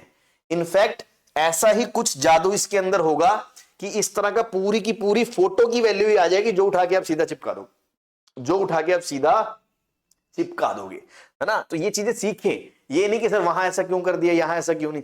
यहां पर तो आप वो दो अलग अलग से ए अलग से डी निकाल ही नहीं पाओगे, क्योंकि इक्वेशन ही एक है। तो सर इसको इसी को मैनिपुलेट करते हैं, तो और देखते हैं क्या पता ये पूरा का पूरा चंक की, ये पूरा का पूरा चंक की वैल्यू आ जाए और मैं उठा के वहां पटक दूं, आपका गेम बन जाए, जैसा पिछले क्वेश्चन में बना, है ना। तो ये बड़ी खूबसूरती है, ये एक्सपीरियंस से आती है। आप पहले तो देखें, फिर याद रखें, अप्लाई करें, प्रैक्टिस करें। अब आप देखो इसमें मैंने 2 से 2 काट दिया, ठीक है। अब ये लिखा हुआ है 2pa plus p into P minus 1 d बराबर, ये सेम कुछ सेम टू सेम पिछले क्वेश्चन वाली ही मैनिपुलेशन है ना। जिन्होंने पिछला क्वेश्चन करा है वो इसको बहुत इजीली मैनेज कर सकते हैं कि अच्छा सब कुछ एक तरफ ले आओ, इसको भी इधर ले आया। तो देखो इसमें और इसमें 2a कॉमन आ गया तो p माइनस क्यू आ गया। ऐसे ही इसमें और इसमें इसको भी इधर ले आए, d कॉमन आ गया, है ना। तो क्या आ जाएगा p into P minus 1 minus Q into Q minus 1। Same last question की तरह कि भैया इसको ओपन करो तो P square minus P minus Q square plus Q. अब जब आप इन दोनों को इकट्ठा करोगे तो फैक्टराइज करोगे p minus Q into P plus Q, और इन दोनों को इकट्ठा करोगे तो माइनस कॉमन ले लोगे p माइनस क्यू बराबर 0। अब आप इन दोनों में से p माइनस क्यू बाहर निकाल लोगे इन दोनों में से p माइनस क्यू बाहर निकाल लोगे तो क्या दिखेगा आपको, 2a p minus Q plus d into p minus Q into p plus Q minus 1 बराबर 0। अब अगेन p माइनस क्यू का फैक्टर आपने काट दिया, क्योंकि अगर p और q ही बराबर हो गए तो sum of first p term और sum of first p term question का कोई सेंस नहीं बनेगा। तो p और q बराबर नहीं है, ये उड़ गया। तो और तुम्हें ज्यादा दर्द हो तुम क्वेश्चन में मेंशन कर लेना p is not equals to q। ठीक, तो यहां से क्या आ जाएगा, यहां से क्या आ जाएगा 2a plus d into P plus Q minus 1। हाँ भाई दिख रहा है, चमत्कार दिख रहा है। ये पूरी की पूरी वैल्यू ही यहां रखी जाएगी, 2a plus p plus Q minus 1d। ये क्या है 0। आपका आंसर क्या आ गया, 0 आ गया, 0 0। आ रहा मजा। हाँ तो ये फंडे ना क्वेश्चंस करके सीखे जाते हैं, क्वेश्चंस देख के। ठीक है ना, तो टेंशन मत लो, सारी तरह की वैरायटी कवर कराएंगे, बस बने रहे। बट सिर्फ बने रहने से मतलब नहीं है, बने रहने के बाद आपको प्रैक्टिस करना भी जरूरी है। एक होता है कि आप बस पिक्चर देख रहे हो, देख के मजा बहुत आ रहा है, लेकिन परफॉर्म नहीं कर रहे उसके बाद, तो भी कोई फायदा नहीं है। मैथ्स में दिक्कत यही है ज्यादातर लोगों के साथ। हाँ भाई आगे बढ़ते हैं।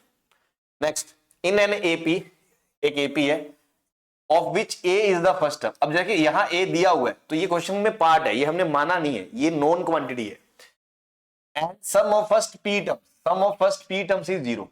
Sum of the first p terms is 0 मतलब एसपी 0 दिया हुआ। ठीक है, एसपी 0 दिया हुआ। Prove that sum of the next q terms, sum of the next q terms, next q terms क्या होगा, नेक्स्ट क्यू टर्म्स का सम क्या होगा। सीन समझो क्या है कि जैसे first term, second term, third term, ऐसे पी टर्म्स, इनका जो सम है वो एसपी है। ठीक है भाई, उसके बाद जैसे पिछला क्वेश्चन था, पिछले क्वेश्चन में ये था कि फर्स्ट क्यू टर्म्स मतलब यहां से लेके क्यूएथ टर्म तक का सम था। अब इसमें वो नहीं है, इसमें आपसे पूछा है इसके अगले नेक्स्ट क्यू टर्म्स, है ना, next q terms, next q terms का सम, मान लो वो एस है, वो आपसे पूछा है। तो क्या मैं आपसे पूछूं, क्या आप ये कह सकते हो कि क्या एस बराबर एस क्यू है, क्या एस बराबर एस क्यू है। एस क्यू नहीं है, एस क्यू तो शुरू के क्यू टर्म्स का सम होता, ये शुरू के क्यू टर्म्स का सम थोड़ी है। तो एस बराबर एस क्यू नहीं है। इनफैक्ट जो एस मुझे चाहिए वो एस पी प्लस क्यू के बराबर होगा। क्यों सर, क्योंकि देखो ये शुरू के पी टर्म्स का सम है, ये नेक्स्ट क्यू टर्म्स का सम है, ये नेक्स्ट क्यू टर्म्स का सम है।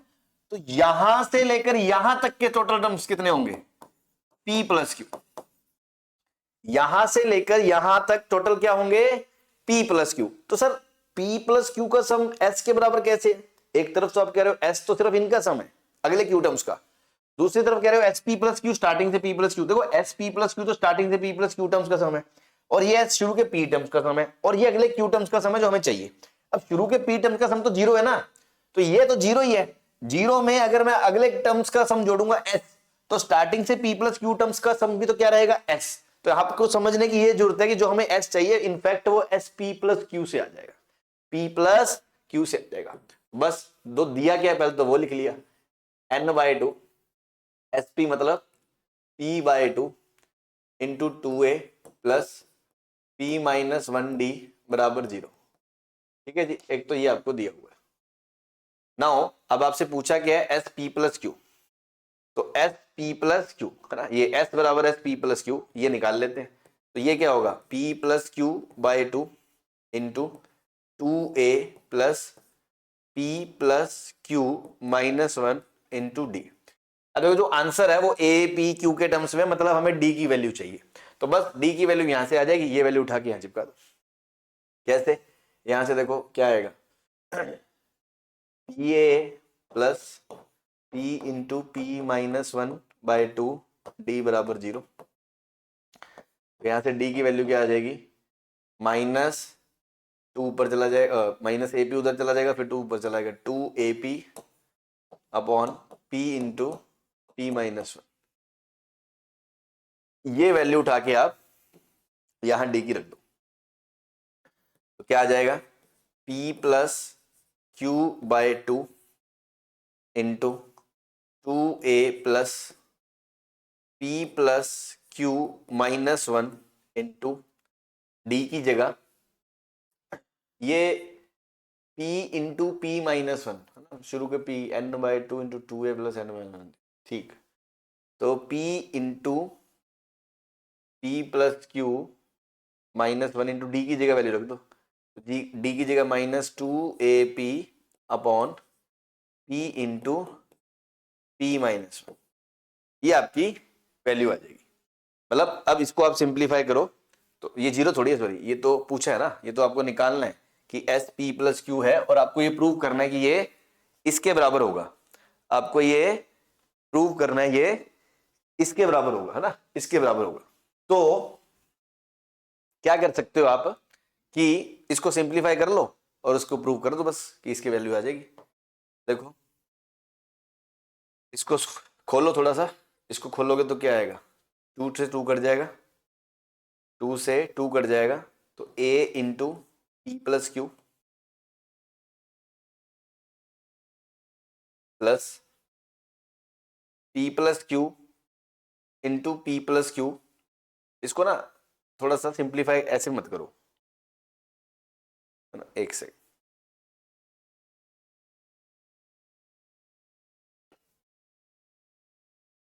इसको थोड़ी जगह बनाने दो मेरे को, थोड़ी सी जगह बनाने दो। हाँ अब देखो आप कि इसको मैंने पहले टर्म को तो खोल दिया, चलो 2 से 2 कट गया, a into P plus Q आ गया।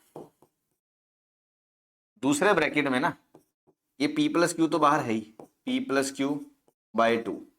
ये जो अंदर वाला ब्रैकेट है ना, इसको मैं ऐसे लिख रहा हूं p माइनस 1 प्लस क्यू, ठीक, और बाहर -2ap अपॉन p माइनस 1, ठीक है भाई। अब आप देखो ये p से p, तो ये p से p तो यही काट देना चाहिए हमें, है ना, तो ये p से p तो कट ही गया।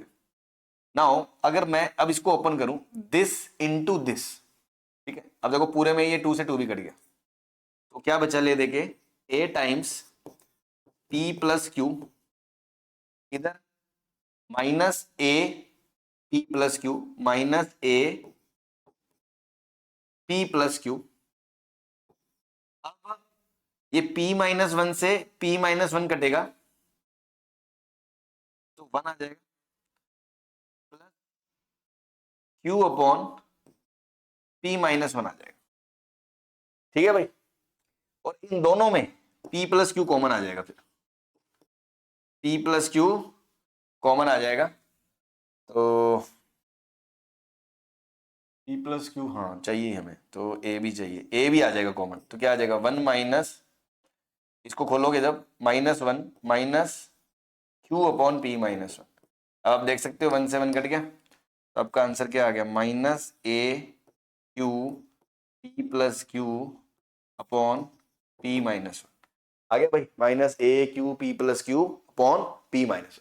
तो बेसिकली कुछ नहीं, शुरू के p टर्म्स का सम 0 था, अगले q टर्म्स का सम पूछा था, हमने कहा ये शुरू का ये वाला जो s है ना, ये शुरू के total p plus Q terms का सम के बराबर ही होगा, तो p प्लस क्यू टर्म्स का सम का हमने एक्सप्रेशन लिख लिया, और p टर्म्स का सम जो एक्सप्रेशन 0 दिया था वहां से d निकाल लिया, d को उठा के यहाँ पटक दिया, उसको सिंप्लीफाई कर लिया, ठीक है। इवन इनफैक्ट इस p प्लस क्यू को अंदर ले जाने की जरूरत ही नहीं थी, ये लास्ट में हमने देखना चाहिए था कि यार p प्लस क्यू का फैक्टर तो बाहर पड़ा ही है, तो p प्लस क्यू को तो बाहर ही रखना था, बल्कि इधर से भी इन a को बाहर ले आते और फिर इसको सिंप्लीफाई करते तो आपका थोड़ा सा जल्दी हो जाता, ठीक है भाई। तो कोई बात नहीं, इस तरह से अपन इसको सॉल्व कर सकते हैं। चले आगे, चलिए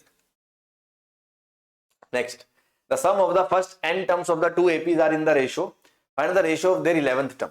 क्या मतलब है कि दो एपी है ना, दो एपी है, एक पहली एपी है जिसका फर्स्ट टर्म a1 है, कॉमन डिफरेंस d1 है, ये AP1 है, और एक दूसरी एपी है जिसका फर्स्ट टर्म a2 है, कॉमन डिफरेंस d2 है और AP2 है।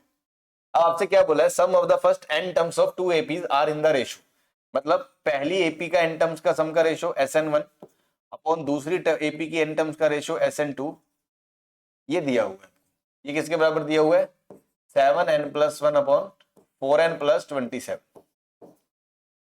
ठीक है, 7n + 1 अपॉन 4n + 27।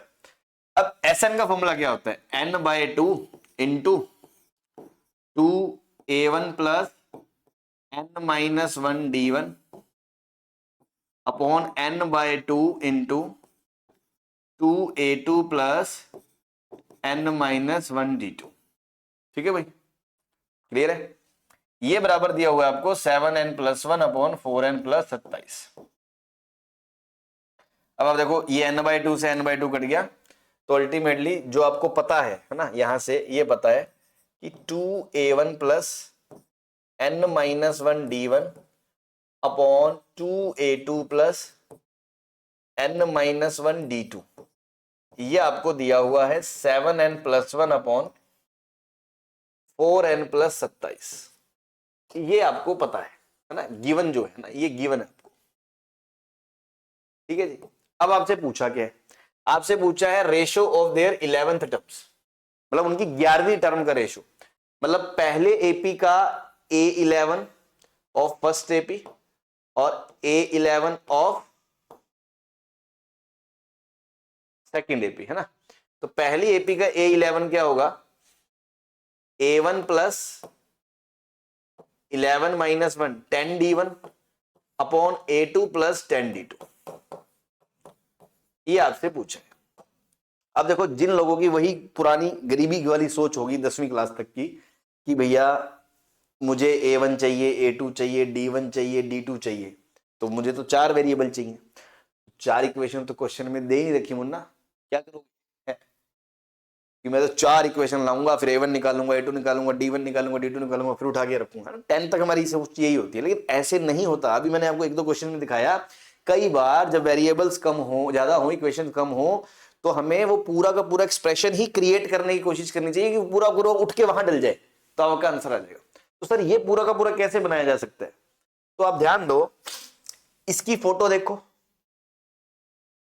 इसकी फोटो देखो और इसकी फोटो देखो, ये मिलते जुलते से लग रहे हैं ना, थोड़े थोड़े हमशक्ल से लग रहे हैं कि A1 A2 है, A1 A2 है, D1 D2 है। लेकिन सर यहाँ A1 A2 का कोफिशिएंट 1 है और यहाँ 2 है, तो उसमें कौन सी बड़ी बात है, डिवाइड कर दो 2 से, है ना। 2 तो जेब में लेके घूमते हैं, जब मर्जी डिवाइड कर दो जब चाहे। हाँ, तो ऊपर नीचे डिवाइड कर दो 2 से, तो मैंने कहा ऊपर नीचे 2 से डिवाइड कर दो। ऊपर नीचे 2 से डिवाइड करोगे तो क्या आएगा, A1 plus n-1/2 D1 upon A2 plus n-1/2 D2, ये आएगा कि नहीं आएगा भाई, ये आएगा कि नहीं आएगा। अब आप देखो इसकी शक्ल, इसकी शक्ल, इसकी शक्ल, इसकी शक्ल, बस एक ही चीज की कमी है कि यार ये जो यहां जो नंबर है ना, ये क्या हो जाए, ये 10 हो जाए, ये क्या हो जाए, ये 10 हो जाए, ये 10 हो जाए, ये जो नंबर है ये 10 हो जाए। तो बस ऐसा कब होगा, जब n-1/2 क्या हो जाए 10, मतलब n क्या हो जाए 21, n क्या हो जाए 21। मतलब इस एक्सप्रेशन में, इस एक्सप्रेशन में यहां से हमने ऊपर नीचे 2 से डिवाइड करके ये ले आए थे ना, और ये किसके बराबर है, अभी ऊपर नीचे इधर 2 से करा, उससे तो कोई फर्क ही नहीं पड़ा, वो तो कैंसिल ही हो गया। तो एक्सप्रेशन तो अभी भी यही लिखा हुआ है, एक्सप्रेशन तो अभी भी यही लिखा हुआ है। इसमें n की जगह 21 रखेंगे तो ये एक्सप्रेशन आएगा, और ये तो दोनों बराबर ही हैं, ये और ये तो दोनों बराबर ही हैं, मतलब इसमें 21 रखो चाहे उसमें 21 रखो, एक ही बात है। तो ये चीज किसके बराबर आएगी, इसमें 21 रख के, ये चीज आएगी इसमें 21 रख के, तो आपका जो फाइनल आंसर आएगा दैट इज 21 × 7 + 1 अपॉन 21 × 4 + 27। तो 7 एकम 7, 7 2 14, 147 प्लस 104 84 प्लस 27, तो 11 10 11 और 148। ठीक है भाई, क्लियर है। तो ये आपका आंसर आ जाएगा। तो यहां से हमें ये सीखने को मिला कि जब भी 2 सीक्वेंस के SN का रेशो दिया जाए तो वहां से उनके TN का रेशो निकाला जा सकता है। तो ये तो जैसे 11वीं टर्म का था, ऐसे मैं जनरल भी निकाल सकता हूं। हाँ जी, मान लो मैंने बोला दोनों के nth टर्म का रेशो बताओ, है ना, 11th छोड़ो, तो बात तो वही है, यहां तक आओगे आप यहां पे क्या चाहोगे उस टाइम पे। अगर मैं इसको थोड़ा सा जनरलाइज करूंगा ना, जनरलाइज, अगर अपन जनरल बात करें कि अगर मैं कहूं कि भैया मुझे TN1 upon TN of AP2 चाहिए, तो इसकी AP की जनरल टर्म क्या होगी, A + A1 + n minus one d1, और इसका क्या होगा a2 plus n minus one d2। तो आप यहां आ जाओगे।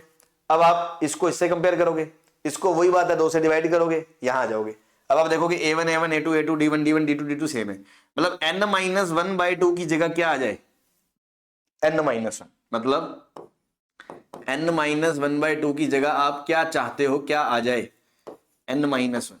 तो मतलब n माइनस वन की जगह क्या आ जाए 2n माइनस टू, मतलब n की जगह क्या रख दो 2n माइनस वन, n की जगह क्या रख दो 2n माइनस वन, है ना। ये बहुत इंपॉर्टेंट, आप इसको याद भी रख सकते हो कि कभी भी दो सीक्वेंस एपीज का nth टर्म का सॉरी एसएन का n टर्म्स का सम का रेशो दिया जाए और वहां से फलानी टर्म nth टर्म का रेशो पूछा हो, तो आप क्या करो n को रिप्लेस कर दो किससे 2n माइनस वन से, आपका आंसर आ जाएगा। ठीक है ना, क्लियर है भाई बात। तो ये बहुत इंपॉर्टेंट क्वेश्चन है और इंपॉर्टेंट कंसेप्ट है, ध्यान रखें। चलिए आगे चलते हैं। नेक्स्ट क्वेश्चन दे रखा है a1 a2 a3 एक एपी है, a1 से a10 का सम और a1 से ap का सम बराबर 100 बाई पी स्क्वायर दिया, फाइंड a11 बटा a10। ये आपसे पूछा है a11 बटा a10। हाँ तो 1 से लेके 10 टर्म का सम दिया है, मतलब ऊपर s10 दिया है, ऊपर s10 दिया है और नीचे 1 से p टर्म का सम मतलब sp दिया है, और ये 100 बाय पी स्क्वायर दिया होगा, ठीक। और a11 बाय a10 पूछा है। देखो पिछले क्वेश्चन में सीन अलग था, पिछले क्वेश्चन में दो एपी थी और उनमें नंबर ऑफ टर्म सेम थे, उनका सम था। यहां एपी एक ही है, उसमें एस 10 टर्म का सम और पी टर्म्स का सम का रेशियो दिया।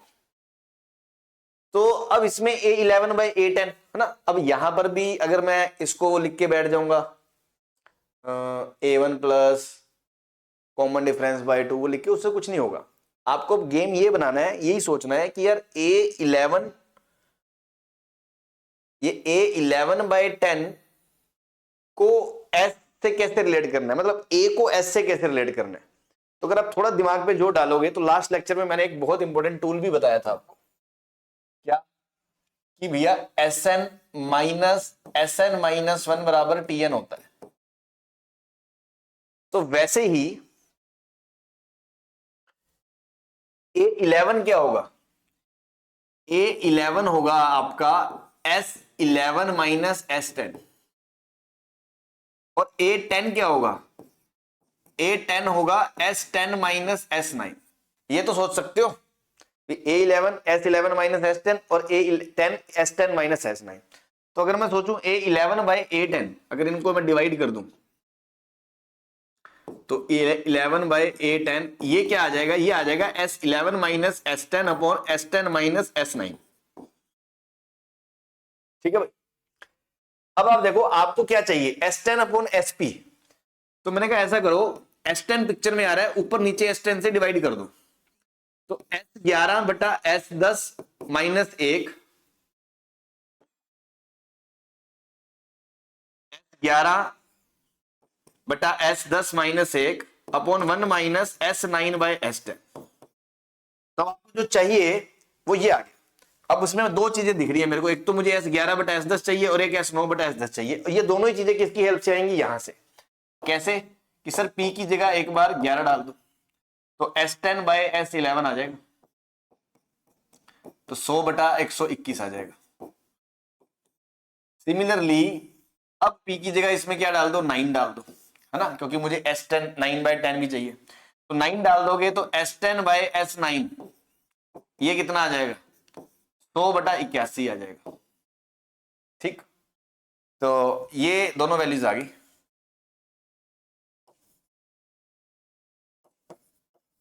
ये दोनों उठा के यहां पटक दो तो आपका आंसर आ जाएगा ये जो चाहिए, है ना, a11 by a10। S11 by S10 देखो S10 बाई S11 100 बटा 121 है, तो S11 बाई S10 हो जाएगा 121 बटा 100 minus 1 upon 1 minus 9 by 10, 10 by 9 100 बटा 81 है, तो 9 बाई 10 क्या हो जाएगा 81 बटा 100। हाँ भाई, तो इसको एलसीएम लोगे 121 माइनस 100, 21/100, 100 माइनस 81, 19/100, 100 से 100 कट जाएगा, तो आपका आंसर क्या आ जाएगा 21/19। ठीक है भाई, क्लियर है ना, मस्त ट्रिक है ना। तो ये क्वेश्चन पता सबको है, लेकिन वही बात है जब लगानी है उस टाइम आपको स्ट्राइक नहीं करती। तो एक्सपीरियंस का खेल है, थोड़ा एक्सपीरियंस, जैसे मैं सोच रहा हूँ, जैसे मैं आपको चीजें बता रहा हूँ, वो चीजें हम सुने, नोट डाउन करें, क्वेश्चंस प्रैक्टिस करें, ज्यादा से ज्यादा क्वेश्चन का प्रैक्टिस करें, तो चीजें सिंप्लीफाई होंगी आपके लिए। अदरवाइज तो फिर गर्दा तो मैथ्स में उड़ा ही रहता है ना। चलिए नेक्स्ट, अगला क्वेश्चन, ये आईआईटी जेई का क्वेश्चन है, जेई एडवांस का है ना। अभी क्या दिया कि A1 से लेकर A100 तक एक एपी है, ठीक है, सच दैट A1 3 है, मतलब फर्स्ट टर्म 3 है। ये क्या दिया है, एसपी बराबर AI, I बराबर 1 से N, ये N नहीं होगा ना, ये P होगा, ये P होगा है ना। तो बेसिकली ये जो दिया है ना, ये है ना, ये गरीब आदमी तो बस ये लैंग्वेज देख के डर जाता है। देखो बहुत सिंपल, सीधा सीधा नहीं बोला कि एसपी P टर्म्स का सम है, उसको घुमा फिरा के बोला कि एसपी क्या है, ये सिग्मा AI I में 1 रखोगे, A1 2 रखोगे, A2 और कहां तक रखोगे, P तक। तो ऑब्वियसली क्या है, ये P टर्म्स का सम, शुरू के P टर्म्स का सम SP है। तो हमें स्टैंडर्ड नोटेशन पता ही है, बट एग्जाम में उनको बताना पड़ता है कि ये नोटेशन क्या है, तो इसलिए उन्होंने बताया बस, और कुछ नहीं। P 1 से 100 तक है, ऑब्वियसली बात है, 100 टर्म्स की एपी है, तो P 1 से 100 तक ही हो सकता है ना। तो अब तक की कहानी में तो सिर्फ यही बोला है, एक एपी है 100 टर्म की, जिसमें पहला टर्म 3 है, that's it, for any integer n। अब शुरू होती है बात कि एक n इंटीजर है, n 1 से 20 तक है, ठीक है जी। लेट m बराबर 5n है, लेट m बराबर 5n है, ये कोई नया इंटीजर n है और एक m है, और m n का 5 गुना है, ठीक है, ठीक है जी। चलिए, तो n 1 से 20 तक ही क्यों जाएगा, क्योंकि m 1 से 100 तक ही जा सकता है, ठीक है, ये 1 से 20 तक ही जाएगा, जब उसका 5 गुना 100 तक, और 100 तो टर्म ही है, ठीक है। Now Sm upon Sn is independent of n, ये है गेम है ना, Sm अपॉन Sn, Sm मतलब m टर्म्स का सम, तो m/2 2a1 plus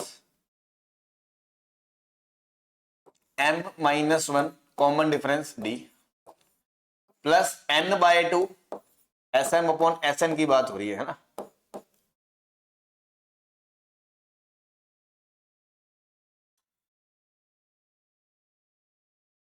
Sm upon Sn की बात हो रही है, तो n/2 2a1 प्लस n-1, एक ही एपी के m टर्म्स का सम अपॉन n टर्म्स का रेशियो की बात हो रही है। m 5n है, तो m की जगह आप क्या रख सकते हो, m की जगह क्या रख सकते हो 5n, यहां पर भी m की जगह क्या रख सकते हो 5n। अब 5n रखते ही एक चीज और देखो, ये n/2 और ये n/2 कट जाएगा, तो 5 बाहर, अंदर क्या है 2a1 प्लस 5n d-d, नीचे 2a1 प्लस n d-d। अब वो कह रहा है this thing should be independent of n, ये इंडिपेंडेंट ऑफ n होना चाहिए। तो यार n से इंडिपेंडेंट का मतलब है इसमें n नहीं आना चाहिए। तब आप सोचो n कैसे आ सकता है, मतलब ऐसा कैसे हो सकता है कि n गायब हो जाए, ये सोचना है। एक तरीका तो ये है कि d 0 ही हो जाए, भाई d 0 हो जाए, कि d 0 ही है, खत्म खत्म, ये भी d खत्म खत्म, 2a1 कट जाएगा, कांस्टेंट आ जाएगा। तो केस 1 तो ये पॉसिबिलिटी बनती है कि d 0 हो जाए। और क्या पॉसिबिलिटी बनती है, और क्या पॉसिबिलिटी बनती है, और अगर आप ध्यान दो आप कि देखो ये 2a माइनस डी, ये 2a माइनस डी लिखा हुआ है, मतलब मैं यहां लिख के दिखा रहा हूं 5 ब्रैकेट में 2a1 minus D plus 5nd upon 2a1 minus D plus nd। अब इसमें एक पॉसिबिलिटी ये भी बनती है, अगर आप देखो तो, कि अगर 2a1 माइनस डी 0 हो जाए, अगर ये टर्म ही 0 हो जाए, तो ये टर्म तो बचेगा ही नहीं, और उसके बाद आप देखो nd से nd कट जाएगा, तो भी वो 25 कांस्टेंट आ जाएगा। तो दूसरी पॉसिबिलिटी ये बनती है, तो यहां से डी बराबर क्या आ जाएगा 2a1, और a1 कितना दे रखा है आपको 3, a1 कितना दे रखा है 3, तो 6 आ जाएगा। तो मतलब डी या तो 6 आएगा या डी 0 आएगा, दो पॉसिबिलिटी है। तो अगर डी 0 आएगा तो a2 क्या आएगा, अगर डी 0 आएगा तो a2 a1 के बराबर ही आएगा 3, और अगर 6 आएगा तो a2 क्या आएगा 6 + 3 9 आएगा, 6 + 3 9। तो दो आंसर बनेंगे। और अगर यही क्वेश्चन में वो ये ऐड कर देना कि a1 से a100 डिस्टिंक्ट टर्म्स है, डिस्टिंक्ट शब्द ऐड कर दे, मतलब डिफरेंट है, तो ये वाला केस रिजेक्ट हो जाएगा, क्योंकि डी फिर 0 नहीं हो पाएगा, सभी टर्म्स सेम हो जाएंगे। ठीक है, तो सिंपल है, कुछ भी नहीं है, बस ये सोचना था कि ये इंडिपेंडेंट कैसे होगा। बाकी तो बस ऐसे ही भोकाल मचा रखा है ना, इतना है नहीं जितना भोकाल मचा देते, शक्ल वकल बना देते। ठीक है ना, चलिए आगे चलते हैं। नेक्स्ट, ये एक सर त्रिभुज दे रखा है ना, त्रिभुज ट्रायंगल है ना, क्रिसमस ट्री की इस तरह से ऐसे नंबर्स आ रहे हैं है ना, ऐसे प्यार से एक ट्री चल रहा है, 1 2 3 4 5 6 7 8 9 10 इस तरह काउंटिंग चल रही है। ये फर्स्ट रो है, ये सेकंड रो है, ये थर्ड रो है, ये फोर्थ रो है। आपसे पूछा है sum of the terms of the 19th row, कि ऐसे करते करते first second third fourth fifth sixth करते करते 19वां रो भी तो आएगा कभी, ऐसे करते करते 19वां रो भी तो आएगा। तो 19वें रो में जो एलिमेंट्स होंगे उनका सम पूछा है। तो 19वें रो से पहले 18वां रो आएगा, उससे पहले 17वां रो आएगा, इस तरह से ऐसे सारे। अब क्या तुम्हें क्या लगता है, ऐसे पूरा ट्री बनाए हैं, ट्री बनाएंगे तो फिर तो ऐसे तो निपट लेंगे, ये तो 19वां ही है, कल को वो 919वां पूछ ले फिर तो सर यही ताउम्र यही करते रहे हैं ना, गरीब आदमी की तरह सर, सुबह उठे ट्री बनाए, जहां तक हो गया सो जाए, अगले दिन फिर आगे से कंटिन्यू करें है ना, और ऐसे करते करते पूरी उम्र निकाल दें। अगर मान लो कि बहुत बड़ा नंबर पूछ ले है ना, पूरी उम्र निकाल दे सर, उसके बाद मरते दम लास्ट आखिरी क्षणों में अपने जीवन के अपनी सुपुत्र अपनी औलादों को, अपनी अगली पीढ़ी को, कि लो जी तुम्हारे पिताजी यहाँ तक तो लिख गए थे है ना, अब बेटा तुम्हारा फर्ज है कि तुम इस काम को आगे बढ़ाओ है ना, और आगे करते जाओ। तो ऐसे तो भाई जिंदगी निपट जाएगी, किस्तें मतलब पुश्तें निपट जाएंगी अगर बहुत बड़े नंबर को पूछ लिया। तो कॉन्सेप्ट को समझो आप, कि ऐसे नहीं हम काउंट करके करेंगे कि आप देखो पहले रो में कितने एलिमेंट आ रहे हैं 1, दूसरे में कितने एलिमेंट है 2, तीसरे में कितने एलिमेंट है। अब देखो एक इंटरेस्टिंग चीज है कि सारी काउंटिंग चल रही है। अगर मुझे ये पता चल जाए ना, अगर मुझे ये पता चल जाए यहां पहला नंबर क्या आएगा, तो मुझे ये पता है उससे एक ज्यादा, उससे अगला +1, फिर उससे अगला +1, फिर उससे अगला +1, इस तरह करूंगा मैं। समझ में आ रहा है, एक एक नंबर आगे जा रहा है, पहले में 1 नंबर है, दूसरे में 2 है, तीसरे में 3 है, चौथे में 4 है, ऐसे 19 में मुझे ये भी पता है टोटल लास्ट में कितने नंबर होंगे, 19 नंबर्स होंगे। कितने नंबर्स होंगे, 19 नंबर्स होंगे। ठीक है ना, तो एक तो मुझे ये पता है 19 नंबर्स होंगे, एक मुझे ये पता है एक एक का गैप होगा। बस मुझे पहला नंबर पता चल जाए, फिर तो मैं एक लास्ट वाला भी निकाल लूंगा और उनका सम भी निकाल लूंगा। ठीक है, तो पहला पता चल जाए, तो अब ये देखो यहां पे यहां तक कितने नंबर आ चुके होंगे, कि भैया इसमें 1 नंबर आएगा, फिर इसमें 2 नंबर आएंगे, फिर इसमें 3 नंबर आएंगे, फिर इसमें 4 नंबर आएंगे, फिर ऐसे 5 आएंगे, फिर 17वें में 17 आएंगे, 18वें में 18 आएंगे।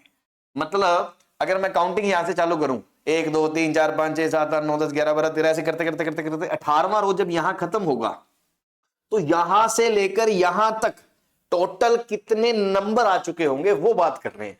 तो क्या आप समझ पा रहे हो, इनको ऐड करेंगे उतने नंबर आएंगे, 1 + 2 + 3 ऐसे ही अप टू 18 तक। और ये एक एपी है, तो एपी का सम 18/2 total terms, number of terms, first plus last term, तो 9 × 19,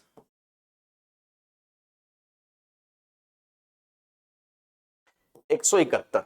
मतलब यहां से लेकर यहां तक कितने टर्म आ चुके होंगे, 171 टर्म आ चुके होंगे।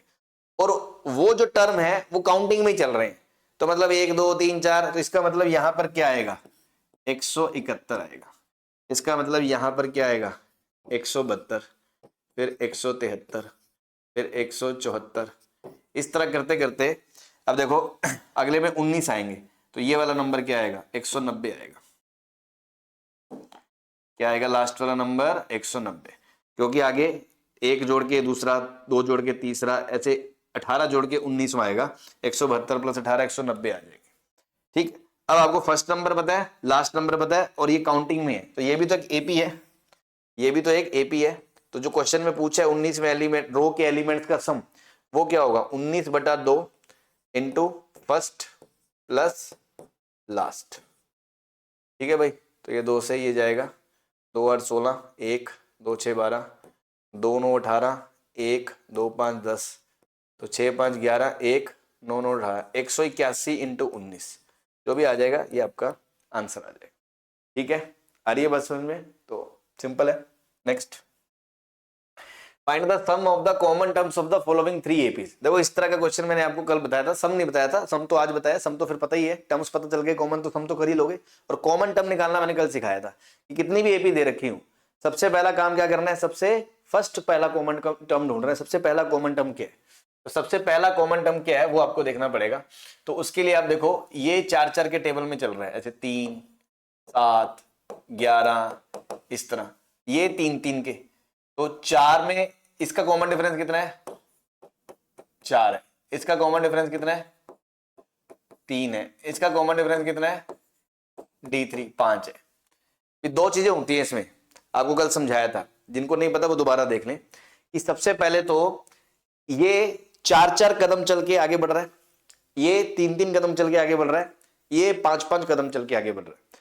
तो जब भी ऐसा हो, सब अलग अलग फ्रीक्वेंसी से चल रहे हैं, तो अगर किसी एक कॉमन प्लेस से ये स्टार्ट करते हैं तो उसके बाद दोबारा वो कहां मिलेंगे, वो उनके एलसीएम पे डिपेंड करता है।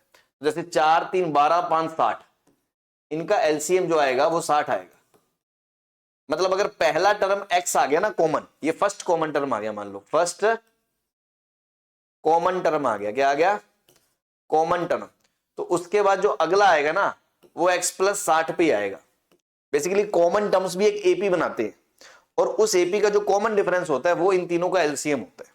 तो 4 3 12 इंटू 5 60 है ना, क्योंकि एक 4 4 आपको सोचो ना यार भाई, एक यहां से 4 कदम चल के यहां पहुंचेगा, एक 3 कदम चल के यहां पहुंचेगा, और एक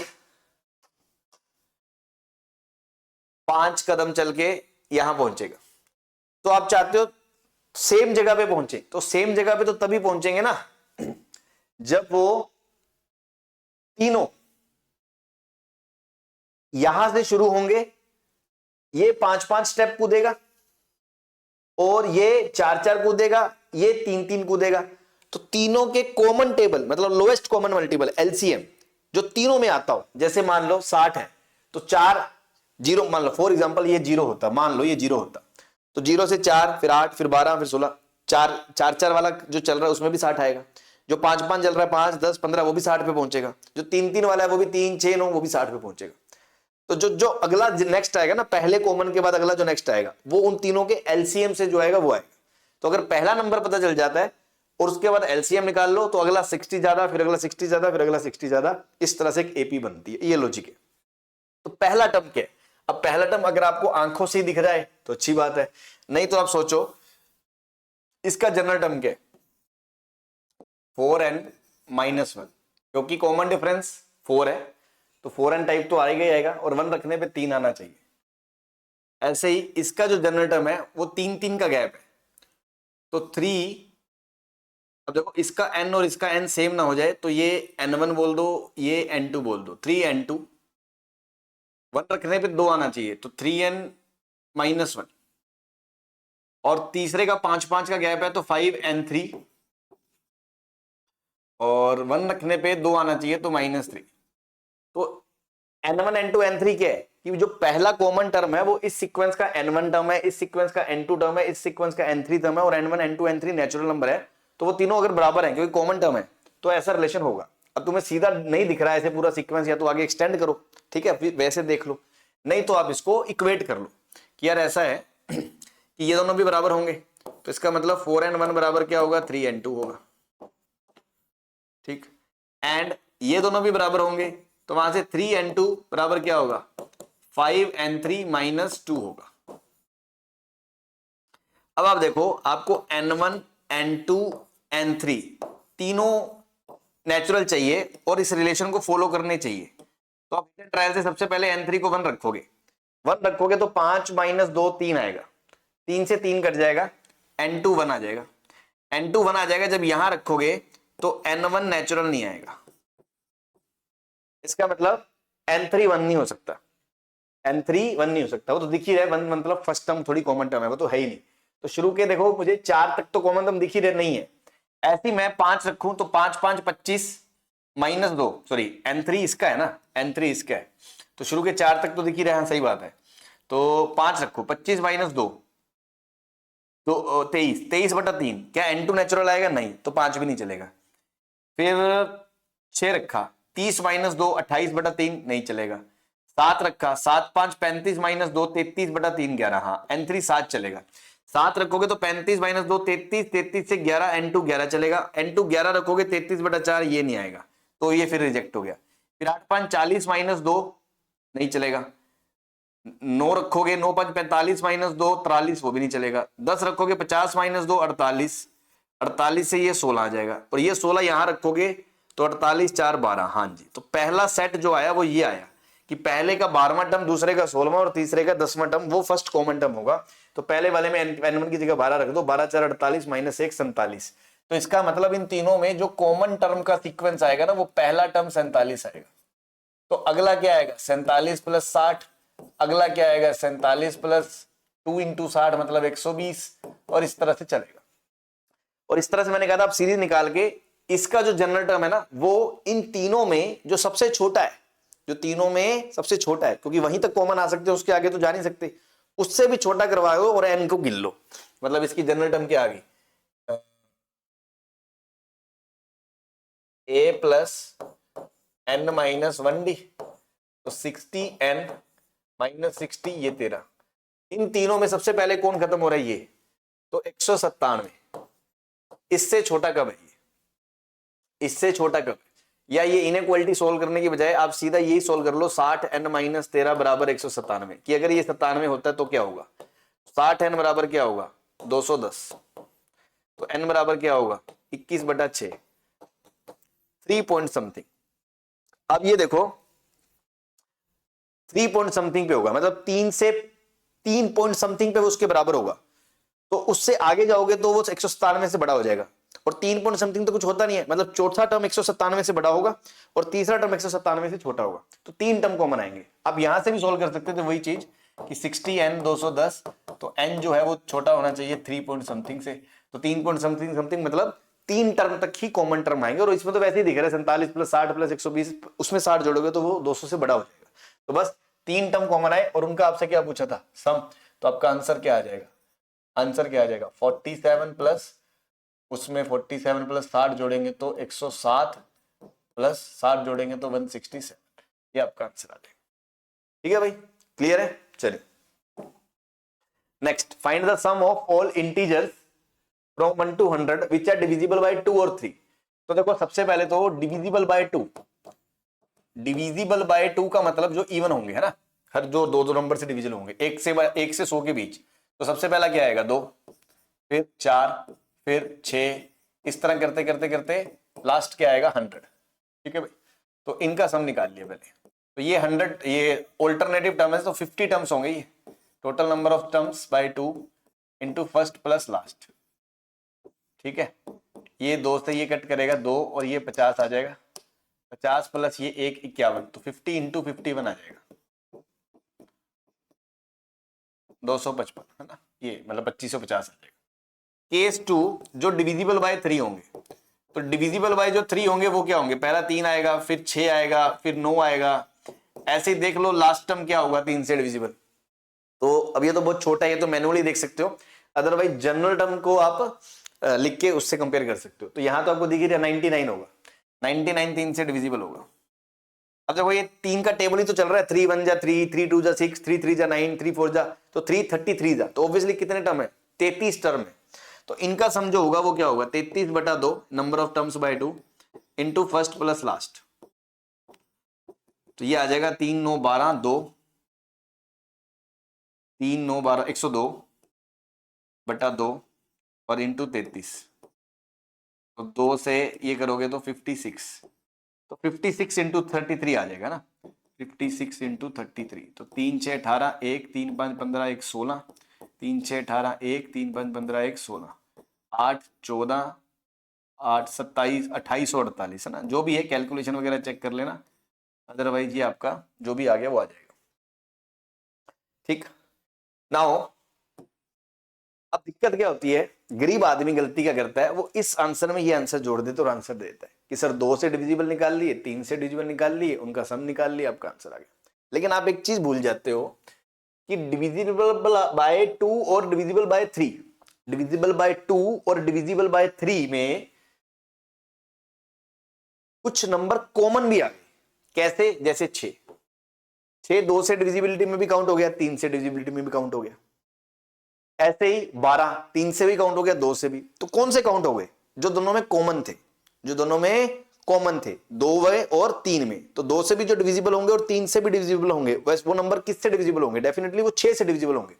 तब आपको ना इसमें केस 3 भी निकालना पड़ेगा, 6 से डिविजिबल वाले number, divisible by 6, divisible by 6 वाला, डिविजिबल बाय 6। अब डिविजिबल बाय 6 में पहला नंबर 6, फिर 12, फिर 18, ऐसे करते करते लास्ट वाला नंबर क्या आएगा?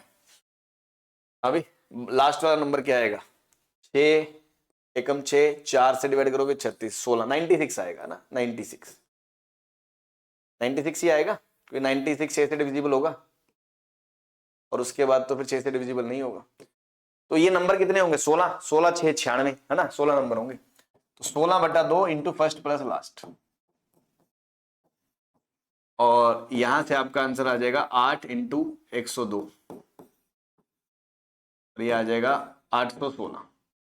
अल्टीमेटली जो फाइनल आंसर आएगा ना कि sum of all integers that should be divisible by 2 और 3, ये 2 और 3 है। अगर आप इसको सेट थ्योरी से भी समझे तो इसका मतलब था 2 से डिविजिबल या 3 से डिविजिबल। तो उसका फॉर्मूला क्या होता है? उसका फॉर्मूला यही होता है, 2 से डिविजिबल प्लस 3 से डिविजिबल माइनस जो 2 इंटरसेक्शन 3 दोनों से डिविजिबल। तो इसीलिए हम इन दोनों का सम करके उसमें से ये घटाएंगे, क्योंकि ये इसमें भी काउंट हो गए और इसमें भी काउंट हो गए, 2 बार काउंट हो गए।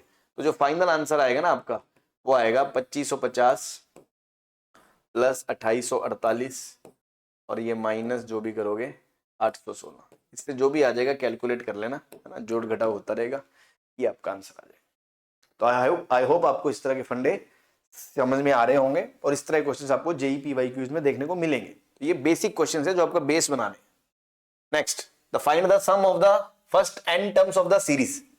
एक सीरीज दी हुई है, सीरीज मैंने आपको बताया था कल, है ना, प्लस माइनस वगैरह टर्म्स में आ जाए तो वो सीरीज बन जाती है, सीक्वेंस के टर्म्स को ऐड कर दो तो वो सीरीज बन जाती है। तो ये सीरीज पूछी है n टर्म्स की, मतलब ये पूछा है आपसे 1 - 3 प्लस f - 7 प्लस 9 माइनस, इस तरह से। अब इसको कैसे किया जाए, इसको कैसे किया जाए?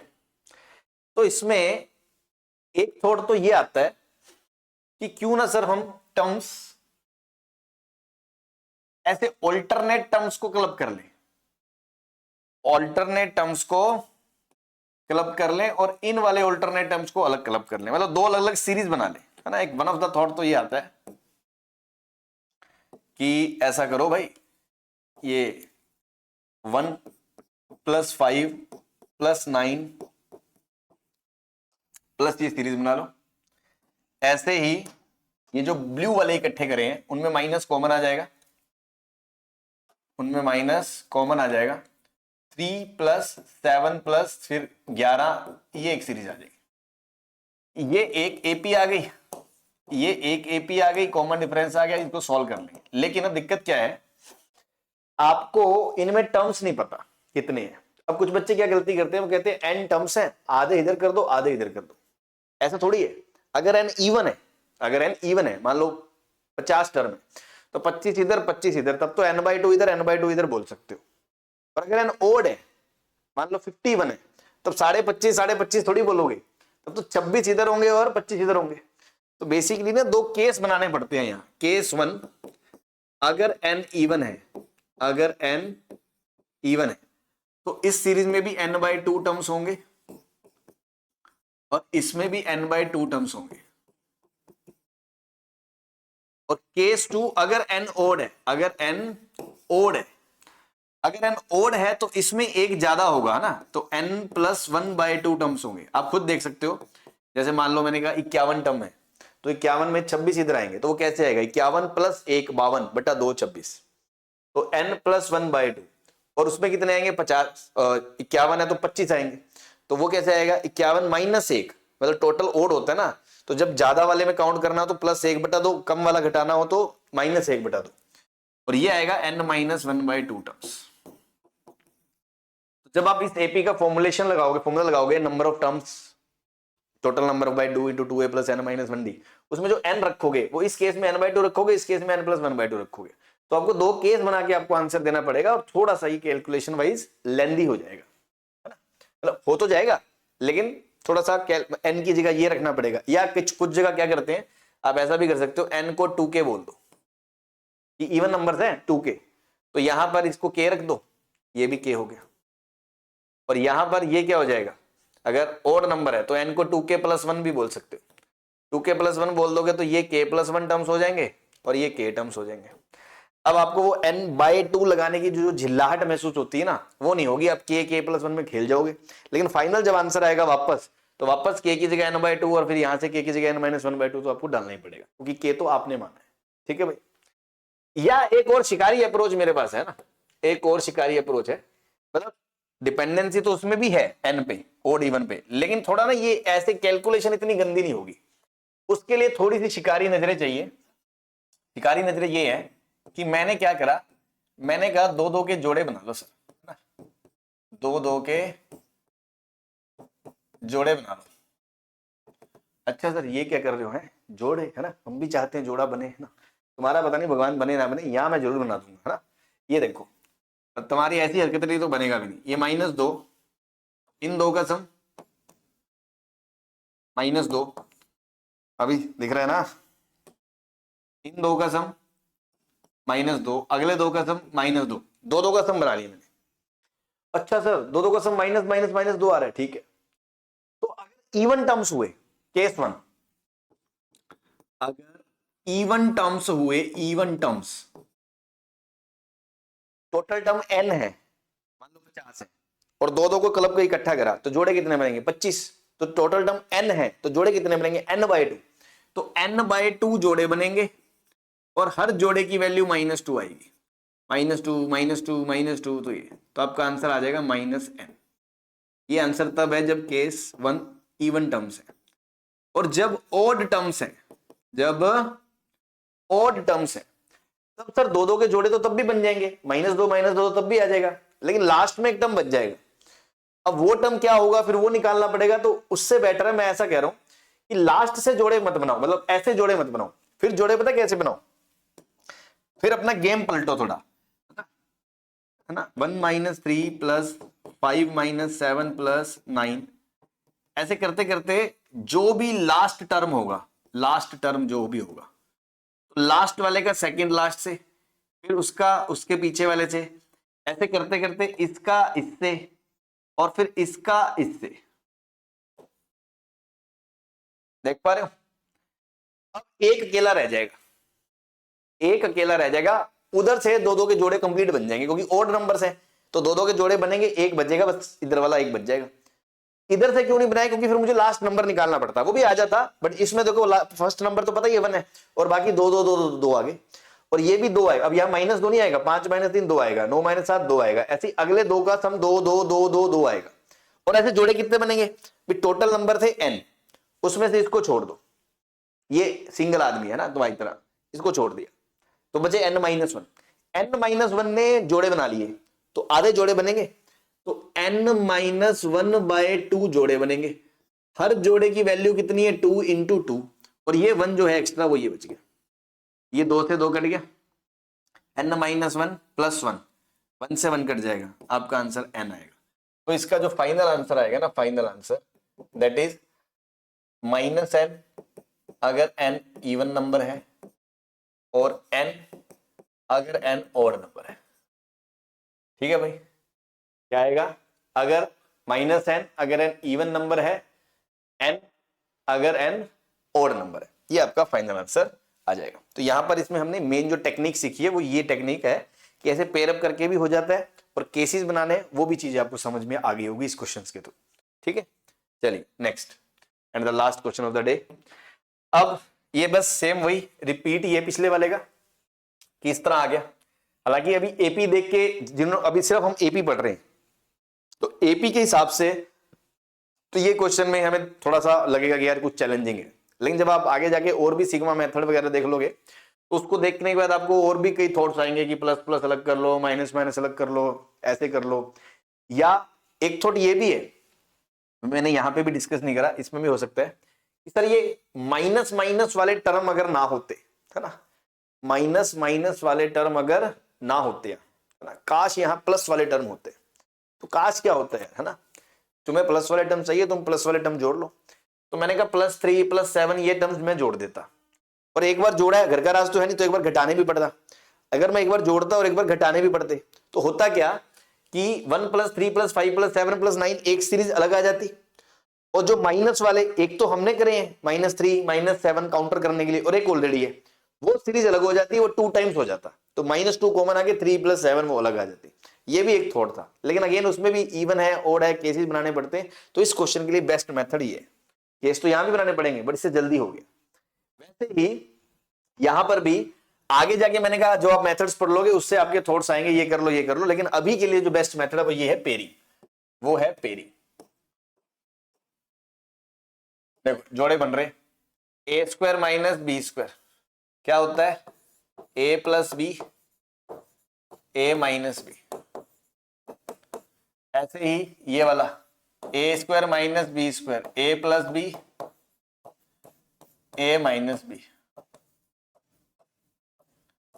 ऐसे ही चलते चलते लास्ट वाला a + b a - b। अब आप देख सकते हो, सॉरी ये a - b मैंने गलत लिख दिया, यहाँ 99 आएगा। तो अब आप a - b सारे 1 हो गए, a - b सारे 1 हो गए, a - b सारे 1 हो गए। तो क्या बचा, ये आ गया 199, ये आ गया 8 7 15 195, अगला करोगे 96 95 का 191, और ऐसे करते करते लास्ट में 3 आएगा। तो आप देख सकते हो ये एक एपी है, ये एक एपी है, और इस एपी में कितने टर्म है, देखो ये पूरे 100 टर्म थे, 2-2 के जोड़े बनाए, तो 2-2 के जोड़े बना के एक टर्म बनाया, 2 जोड़ों से क्लब हो गए, एक टर्म निकला, तो 50 टर्म रह गए होंगे। तो 50 terms n/2 into first plus last, first plus last, तो 202 इंटू 50/2 101, तो आंसर आ जाएगा 50-50, है ना, 50-50। खाओ और मस्त रहो, ठीक है। तो this is all about sum of AP और उसके वैरायटी पे जो क्वेश्चंस थे। अब इसमें प्रॉपर्टीज ऑफ एपी और भी कुछ चीजें बची हैं, एएम जीएम है ना, एएम वगैरह अर्थमेटिक में, और फिर जीपी वगैरह, आगे बहुत कुछ पढ़ा है, अभी तो सफर शुरू हुआ है ना। तो कोई बात नहीं, एक एक करके अपन सभी टॉपिक्स का ऐसे ही शिकार करेंगे, टेंशन मत लें, बस आप रेगुलरली वीडियोस देखते रहें, और नोट्स वगैरह के लिए टेलीग्राम चैनल को फॉलो कर लें, डिस्क्रिप्शन में आपको लिंक मिल जाएगा, और प्रैक्टिस करते रहें, ठीक है। चलिए, ओके, थैंक यू।